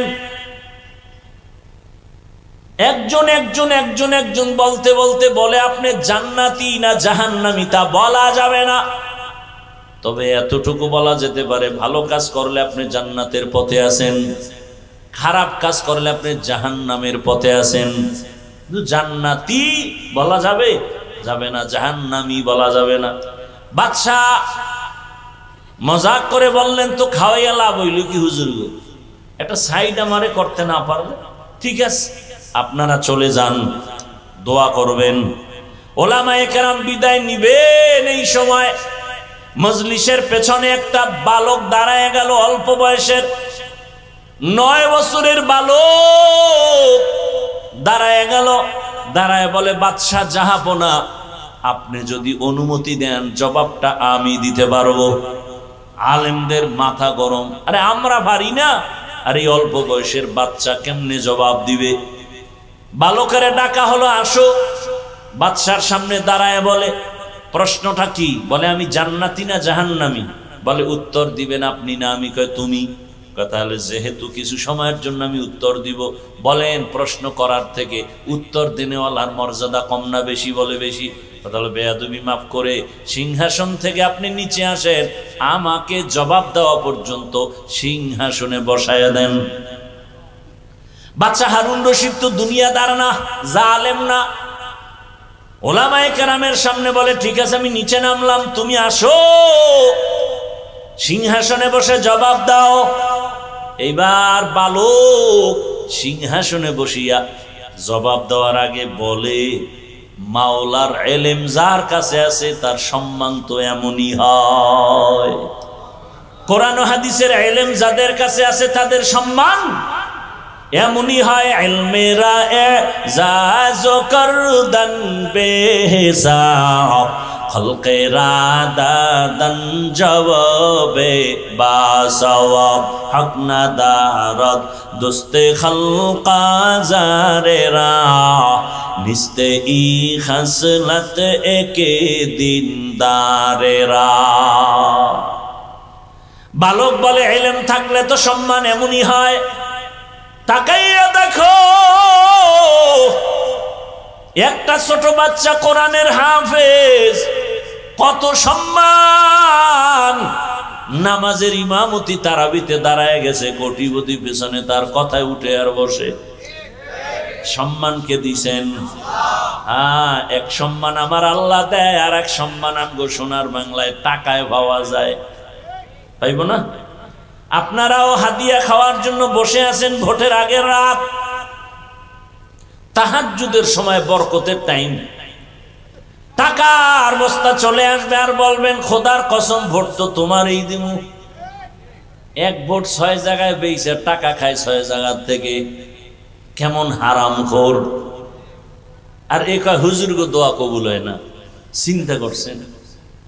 ভোটের আগে যারা টাকা খাইবা, তোমরা টাকা না খাইয়া বাথরুমে গিয়া 10 গ্রাম পায়খানা খাইও, বাজারে গিয়া হালাল সাবান দিয়া কুলি করবা, গন্ধ থাকবে না। কিন্তু এই হারাম খাইয়া যারা মরবা, জাহান্নামের আগুন ছাড়া গন্ধ যাবে না। আল্লাহ হেদায়েত দান করেন। কেমনে বুঝাবো? এই প্যান্ডেল থেকে বাইর হওয়ার পরেই যেই চোরায় বিড়ি টানবে, এর হেদায়েত তো জায়গায় শুরু হয়ে গেছে। আল্লাহ হেদায়েত দান করুন। ভাইরা আমার, আল্লাহ তাআলা সম্মান যেটা দেয় এটা স্থায়ী। মানুষ যারা টাকা দিয়া কিনে, ওই সম্মান প্রথমে পায় ফুলের মালা, ফাইনালে জুতার মালা। জিন্দেগি মে বন্দগি তু করনা হে, जिंदगी में बंदगी तू करना है, जिंदगी बे बंदगी शर्मिंदा है, जिंदगी बे बंदगी शर्मिंदा है। दुनिया में हो दुनिया का तलबगार न हो, बाजार से गुजर हो खरीदार न हो। ये दुनिया एक मिसल कागज फूल है, ये दुनिया एक मिसल कागज फूल है। जिंदगी में बंदगी तू करना है, जिंदगी बे बंदगी शर्मिंदा है, जिंदगी बे बंदगी शर्मिंदा है। जिंदगी में बंदगी कौन बंदगी, बंदगी बे जिंदगी शर्मिंदगी। আপনাদের ঘুম আসতেছে? আমি তো জানি বাঙালি রাতে ঘুমায় না, মোবাইলের হক আদায় করে রাত কাটায়। এরা ঘুমাবে সকালবেলা। অতএব আজকের একটু সময় দিয়ে দোয়া করে যাওয়া যাবে না? আল্লাহ সবাইকে কবুল করেন। বাদশাহ বসে আছে নিচে, বালক এলেমের ফজিলত বয়ান করতেছে। সুযোগ পাইলেই বয়ান। আল্লাহর কোরআনের এলেম বড় দামি, আল্লাহর দ্বীনের ইলমের বড় দাম। আল্লাহ তাআলা জিরো থেকে হিরো বানায় দেয়। ও বাবা, আল্লাহ তাআলা তো সম্মান দান করেছেন।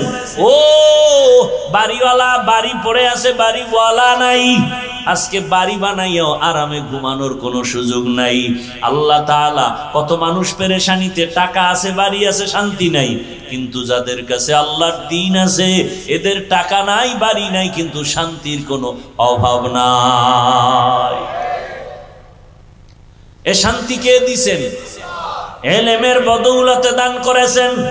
ও আমার কলিজার যুবক, তুমি স্কুলে পড়ো, কলেজে পড়ো, চাকরি করো, ব্যবসা করো, ডাক্তার হও, ইঞ্জিনিয়ার, প্রফেসর হও, তবে আমার আল্লাহর কোরআনটা সিনায় লাগাও।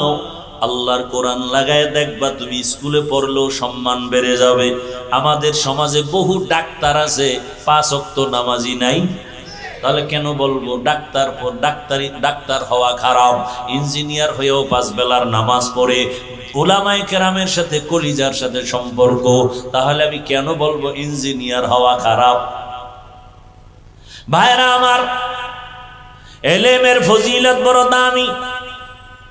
আল্লাহর কোরআন আমি জামা পরেছি, কাপড় বড় দামি, কিন্তু নরমাল কাপড় যেটা টেইলার ফালায়া দেয় ওটারে সুন্দর করে ধুইয়া সেলাই করে কোরআনের সাথে লাগায় দিছে, গিলাপ বানাইছে, দাম বেড়ে গেছে। এই যে কাঠের চেয়ার কত দাম, কিন্তু এর উপরে পাও লাগায় কোনো খবর নাই, কিন্তু সামান্য একটা নরমাল কাঠ দিয়ে কোরআনের রেহাল বানায় দিছে, বড় দাম বেড়ে গেছে। আপনাদের এলাকায় বহু ঘর বিল্ডিং আছে, একটা বিল্ডিং এর ওই পরিমাণ দাম নাই, কোরআনওয়ালাই মাদ্রাসার ঘরের যেই দাম। আল্লাহর দেয়া সম্মান চোখের সামনে দেখতেছেন, বুঝেন না কেন? কেন কোরআন পড়েন না? কেন কোরআনওয়ালাদের সাথে সম্পর্ক তৈরি করেন না? আল্লাহর কোরআনের সাথে সম্পর্ক রাখেন, কোরআনওয়ালাদের সাথে সম্পর্ক রাখবেন, দেখবেন আপনার দুনিয়াতেও কামাই রুজি ব্যবসায় বরকত বেড়ে যাবে। আল্লাহ তৌফিক দান করেন। এবার বালক ডাক দিয়ে কয়, বাদশাহ হারুন রশিদ আপনার প্রশ্নটা আবার করেন। বলে, আমি জান্নাতি না জাহান্নামী? এবার বালক বলে, বাদশাহ আমাকে একটা প্রশ্নের জবাব দেন, জীবনে আপনার এমন কোনো ঘটনা ঘটছে কিনা যে আপনার সামনে সুন্দরী রূপসী মেয়ে দাঁড়ানো, অনেক সুন্দরী, কি আপনি চাইলেই গুনাহ করতে পারতেন, কিন্তু আমার আল্লাহর ভয়ের দিকে খেয়াল করে আপনি সেখানে গুনাহ করেন নাই, এমন কোনো ঘটনা ঘটছেনি? এবার বাদশা কয়, একটা না, অনেকগুলো ঘটনা। আমার সামনে সুন্দরী মেয়েরা, সুন্দরী রমণী, তার ব্যক্তিগত জরুরতে আসছে, রাষ্ট্রীয় কোনো জরুরতে আসছে, আমি আল্লাহর প্রতি ভয় প্রদর্শন করে আমি গুনাহ করি নাই, নিজেকে কন্ট্রোলে নিয়ে আসছি। বালক ডাক দিয়া কয়, যদি আপনার কথা সত্যই হয়, আমি চ্যালেঞ্জ দিলাম, আপনি শুধু জান্নাতি না, আপনি বিনা হিসাবে জান্নাতি। ওলামায়ে কেরাম কয়, এটা কেমনে? এই বালক জবাব দাও।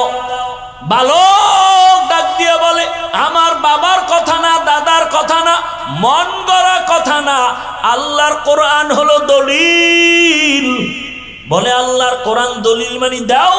এবার বাচ্চা বালক আল্লাহর কোরআন থেকে দলিল দিয়া বলে, আল্লাহর ওয়াদা তুমি শুনো নাই, ওয়া আম্মা মান খাফা মাকাম রাব্বিহি ওয়া নাহান নাফসা আনিল হাওয়া ফাইন্নাল জান্নাতা হিয়াল মাওয়া। আল্লাহ ওয়াদা করেছেন, আমার আদালতে দাঁড়াইয়া হিসাব দেওয়ার ভয়, যারা দুনিয়াতে গুনাহ থেকে নিজেকে বাঁচাইয়া রাখবেন, আল্লাহ বলেন আমি তাকে বিনা হিসাবে জান্নাত দিব।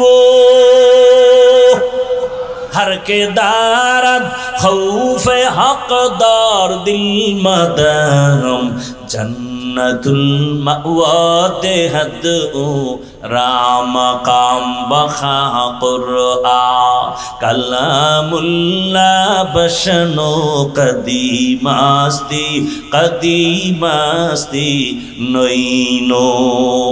ও আমার যুবক বাবারা, বৃদ্ধ বাবাজিরা, ও ব্যবসায়ী বাবারা, ও চাকরিজীবী বাবারা, পর্দার আড়ালের মা বোনেরা, একটু শুনেন, আমার আল্লাহ পাকের আদালতের এত ভয় কেন? আম্মা জান আয়েশা রাদিয়াল্লাহু আনহা বলেন, আমি একদিন তাকায় দেখি, প্রায় সময় নজর করি, দেখি আমার রহমতের নবী আমার হুজরায় বসে গুনগুন করে কান্না করে। আমি প্রায় দেখতাম নবী কান্না করেন গুনগুন করে, আমি ভয় পাইতাম না জানি আমার কোনো বেয়াদবি হয়ে গেল। আম্মাজান বলেন, আমি একদিন রহমতের নবীর পার্শ্বে গিয়া দাঁড়াইলাম। আরে আমি তো বয়সে অনেক ছোট, 6 বছর বয়সে রসুলের সাথে আমার বিবাহ, 9 বছর বয়সে রসুলের ঘরে আসছি। 18 বছর বয়স যখন হলো, আম্মাজানের থেকে রসুল বিদায় নিয়ে দুনিয়ার থেকে চলে গেলেন। মাত্র 9 বছর নবীর ঘর করলেন। আমার নবী ঘরে বসে কাঁদবেন, আর আমি আয়েশা ভয় পাই না জানি কোনো বেয়াদবি হয়ে গেল। নবীর পাশে গিয়া দাঁড়ালাম, ইয়া রাসূলুল্লাহ আপনি কেন কাঁদেন? আমি আয়েশার কোনো বেয়াদবি হয়ে গেল নাকি? রহমতের নবী বলেন, ও আয়েশা তোমার কেন বেয়াদবি হবে? বলে, আমার বয়স কম, রহমতের নবীর সাথে যদি বেয়াদবি হয় আমার জাহান্নাম ছাড়া উপায় নাই। নবী বলেন, আয়েশা তুমি কি জানো তোমার সাথে বিবাহের পয়গাম কে দিয়েছে জানো? আমি তোমাকে বিবাহ আমার বাবার কথাই করি নাই, তোমার বিবাহের সাথে আমার বন্ধন, তোমার পয়গাম দিয়েছেন ডাইরেক্ট আমার আল্লাহ। তুমি বেয়াদবি করবা এমন আল্লাহ তো এমন ব্যক্তির ব্যাপারে পয়গাম দিবে না। তবে নবী আপনি কাঁদেন কেন? রহমতের নবী বলেন, আয়েশা আমার জীবনের একটা ইতিহাস বড় কঠিন, তুমি জানো না। আমার জীবনে দুইটা কথা বেশি বেশি মনে পড়ে গেলে, দুইটা কথা আমার মনে পড়লে আমি বেশি বেশি কান্না করি। ইয়া রাসূলুল্লাহ আপনার সে দুইটা কথা কি? বলে, আয়েশা তুমি জানো না আমার জীবনের একটা বেশি অংশ চলে গেছে, তুমি আমার শেষ অংশে চলে আসছো। ওই বেশি অংশটা আমার কান্নার ইতিহাস, আমার না খাওয়ার ইতিহাস, আমার উপরে জুলুম অত্যাচারের ইতিহাস। আমার বংশের ভেতরে চতুর্মুখী দুশ্মন। আমি দুনিয়াতে আইসা একবার বাবার চেহারাও দেখতে পারি নাই, বাবা বলে ডাক দিতে পারি নাই। 6 বছরে আমি মা হারিয়েছি, 8 বছরে আমার বাপ দাদাও চলে গেল। আমার জীবনে এমন অবস্থা, ডানেও দুশ্মন, বামেও দুশ্মন, পেছনে দুশ্মন, চতুর্মুখী দুশ্মন। আমার হাঁটার পথে কাটা, আমারে চতুর্মুখীভাবে অত্যাচার, আমাকে রাতের বেলা চায় মেরে ফেলবে। আমার বাড়ির চতুর্পার্শ্বে ঘেরাও দিয়া দুশ্মন হাজির হয়ে গেল। ও আয়েশা ওই সময় আমার টাকা নাই, আমি অত বড় অসহায়, এমন এক হালাত। ওই সময় আমার একমাত্র দুনিয়া দারুল আসবাব হিসাবে আল্লাহ আমাকে দুইটা ছায়ার ব্যবস্থা করলেন। আমার জীবনের এক বড় ছায়া আমার চাচা আবু তালিব, আর একটা ছায়া আমার সহধর্মিনী খাদিজা রাদিয়াল্লাহু আনহা। ছিল সে আরবের বড় ধনী নারী। ও পর্দার আড়ালের আম্মা জানেরা, আপনারাও তো খাদিজা রাদিয়াল্লাহু আনহার মতোই তো দেখতে নারী। আপনারা যদিও খাদিজা না, আল্লাহ তাআলা আপনাদের এত মর্যাদা দান করলেন। নবীজি যেই সময় দুনিয়াতে আসছেন, নারী ছিল সমাজের বড় অবহেলিত, নারী পছন্দ করে না। বাবা তার কন্যাকে গলা টিপে মেরে ফেলে, কন্যা পছন্দ করে না। নবী বলেন, ও আয়েশা আমার ওই কঠিন সময়, আমার অসহায়ত্বের অবস্থার ভিতরে খাদিজা আরবের বড় ধনী সম্পদওয়ালা আমার ঘরে যখন আসছে, 2 স্বামী বিদায়ের পরে আমি একাধিক সন্তানের মা হওয়ার পরে খাদিজা আমার ঘরে আসছে। আমার অবস্থা দেখিয়া খাদিজা তার সব সম্পদ আমি রহমতের নবীরে হাদিয়া দিয়ে দিছে, আমি এগুলো দান করে দিলাম। এমন অবস্থা আমি না খায়া কষ্ট করি। আরে আমাকে ওই আমার বংশের দুশ্মনেরা একটানা 3টা বছর শিয়াবে আবু তালিবের মধ্যে গৃহবন্দী করে রাখলো। পাহাড়ের পাদদেশে পানি দেয় না, খানা দেয় না, এমন এক হালাত আমার জীবনের। আমি গাছের পাতা ছিঁড়ে ছিঁড়ে চাবায়া চাবায়া খাই, পেটের ক্ষুধা নিবারণ করি। আমার কষ্ট শেয়ার করতে গিয়া আমার বিবি খাদিজা আমার কাছে আইসা সেও পাতা চাবায় খায়। তার টাকা পয়সা থাকার পরেও আমার মুহাব্বতে ঘরে যায় না, এত কষ্টের জীবন কাটাইলো।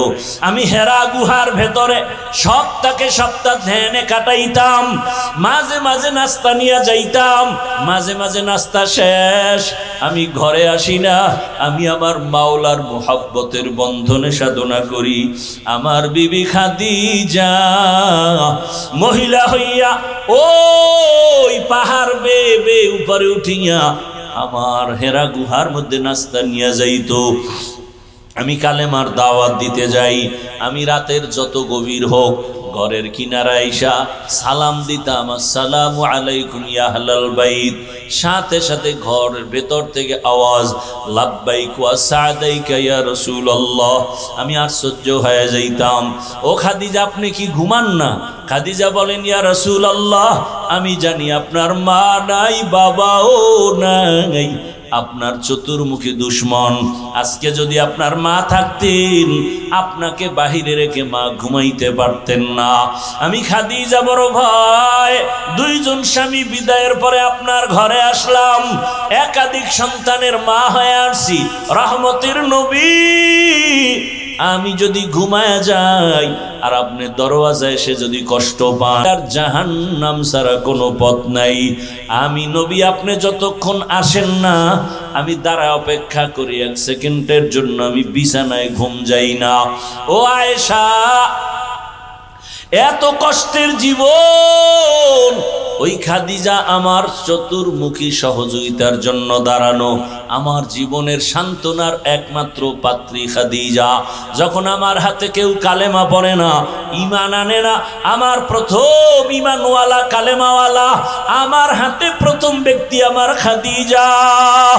ওই তায়েফের জমিনে কালেমার দাওয়াত দিতে যখন গিয়েছি, ওই তায়েফের বেঈমানেরা বাচ্চাদের বলে দিল মক্কার পাগল আসছে, পাথর মেরে তাড়ায়া দাও। মক্কার পাগল বলে যখন আমাকে বাচ্চাগুলো পাথর মারে বৃষ্টির মতো। ও আয়েশা, জানো আমার শরীরে মশা পড়ে না হারাম, মাছি পড়ে না হারাম, কিন্তু তায়েফের জমিনে পাথরের আঘাত আমার শরীর থেকে রক্ত পড়ে পড়ে জুতা পর্যন্ত আটকাইয়া গেছে।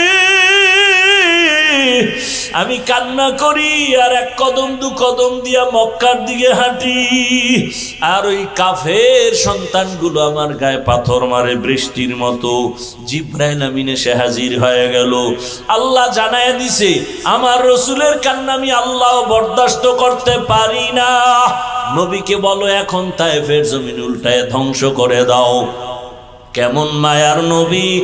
জিব্রাইল বলা মাত্র বলেন, না, ওদের মারিও না জিব্রাইল,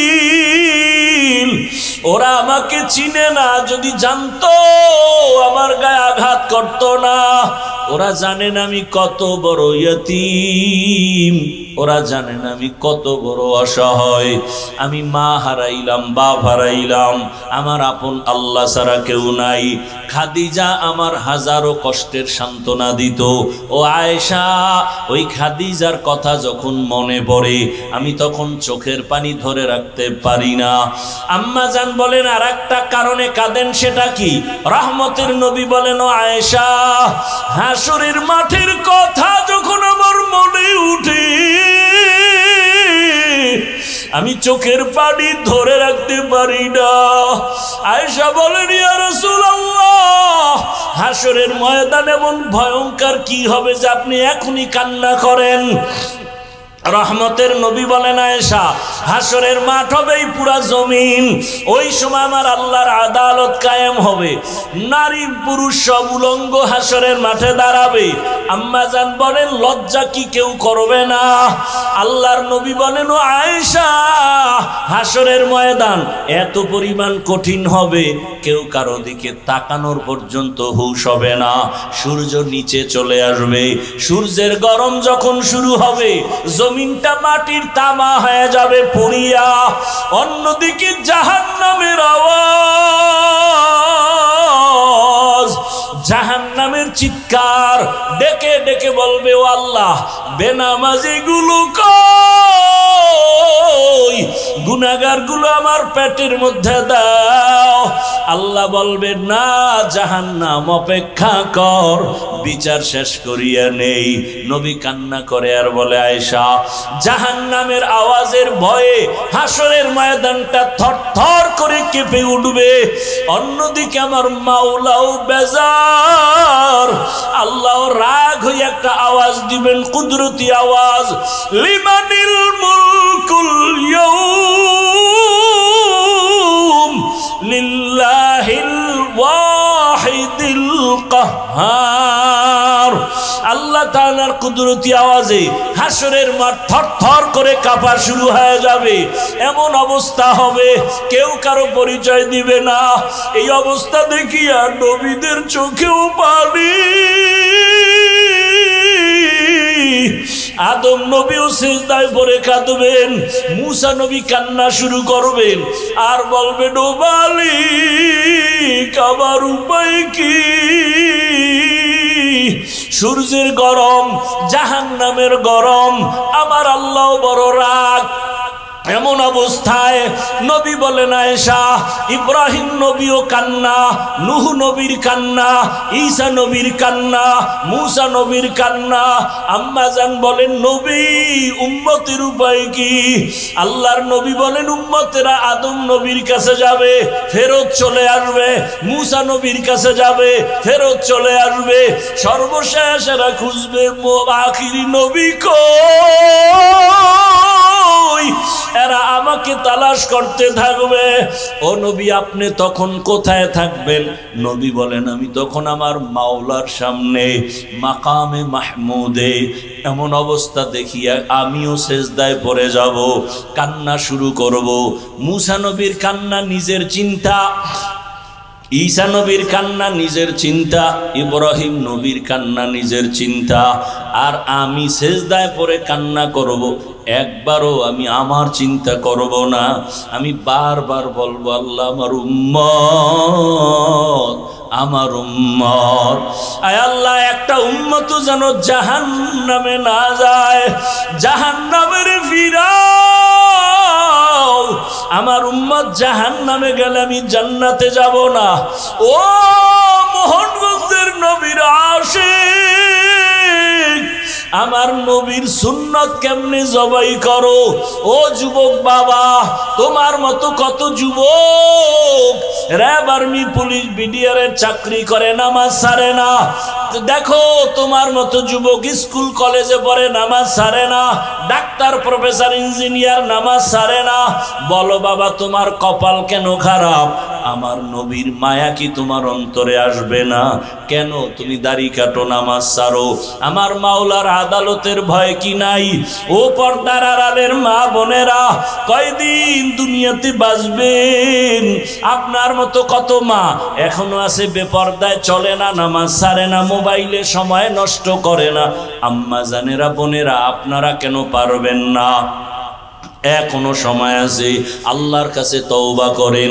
হাসরের ময়দানের ভয় অন্তরে জমা করিয়া আল্লাহকে বলেন মনে মনে, হে আল্লাহ, জীবনে কত বেপরদায় চললাম, আজকে থেকে বেপরদায় চলবো না, নামাজ ছাড়বো না, স্বামীর মাল খেয়ানত করব না, মোবাইলে সময় নষ্ট করব না। ও যুবক বাবা, পায়ে হাত রেখে বলি, আমার মাওলার কোরআন মিথ্যা মনে করিও না। আল্লাহর আযাব বড় কঠিন, এখনো সময় আছে, তওবা করো। আল্লাহকে বলো, হে আল্লাহ, জীবনে কত নামাজ ছাড়লাম, দাড়ি কাটলাম, বেপরদায় চললাম, কত চোখের গুনাহ, হাতের গুনাহ করলাম, আজকে থেকে তওবা করলাম, আর নামাজ ছাড়বো না, দাড়ি কাটবো না, বেপরদায় চলবো না।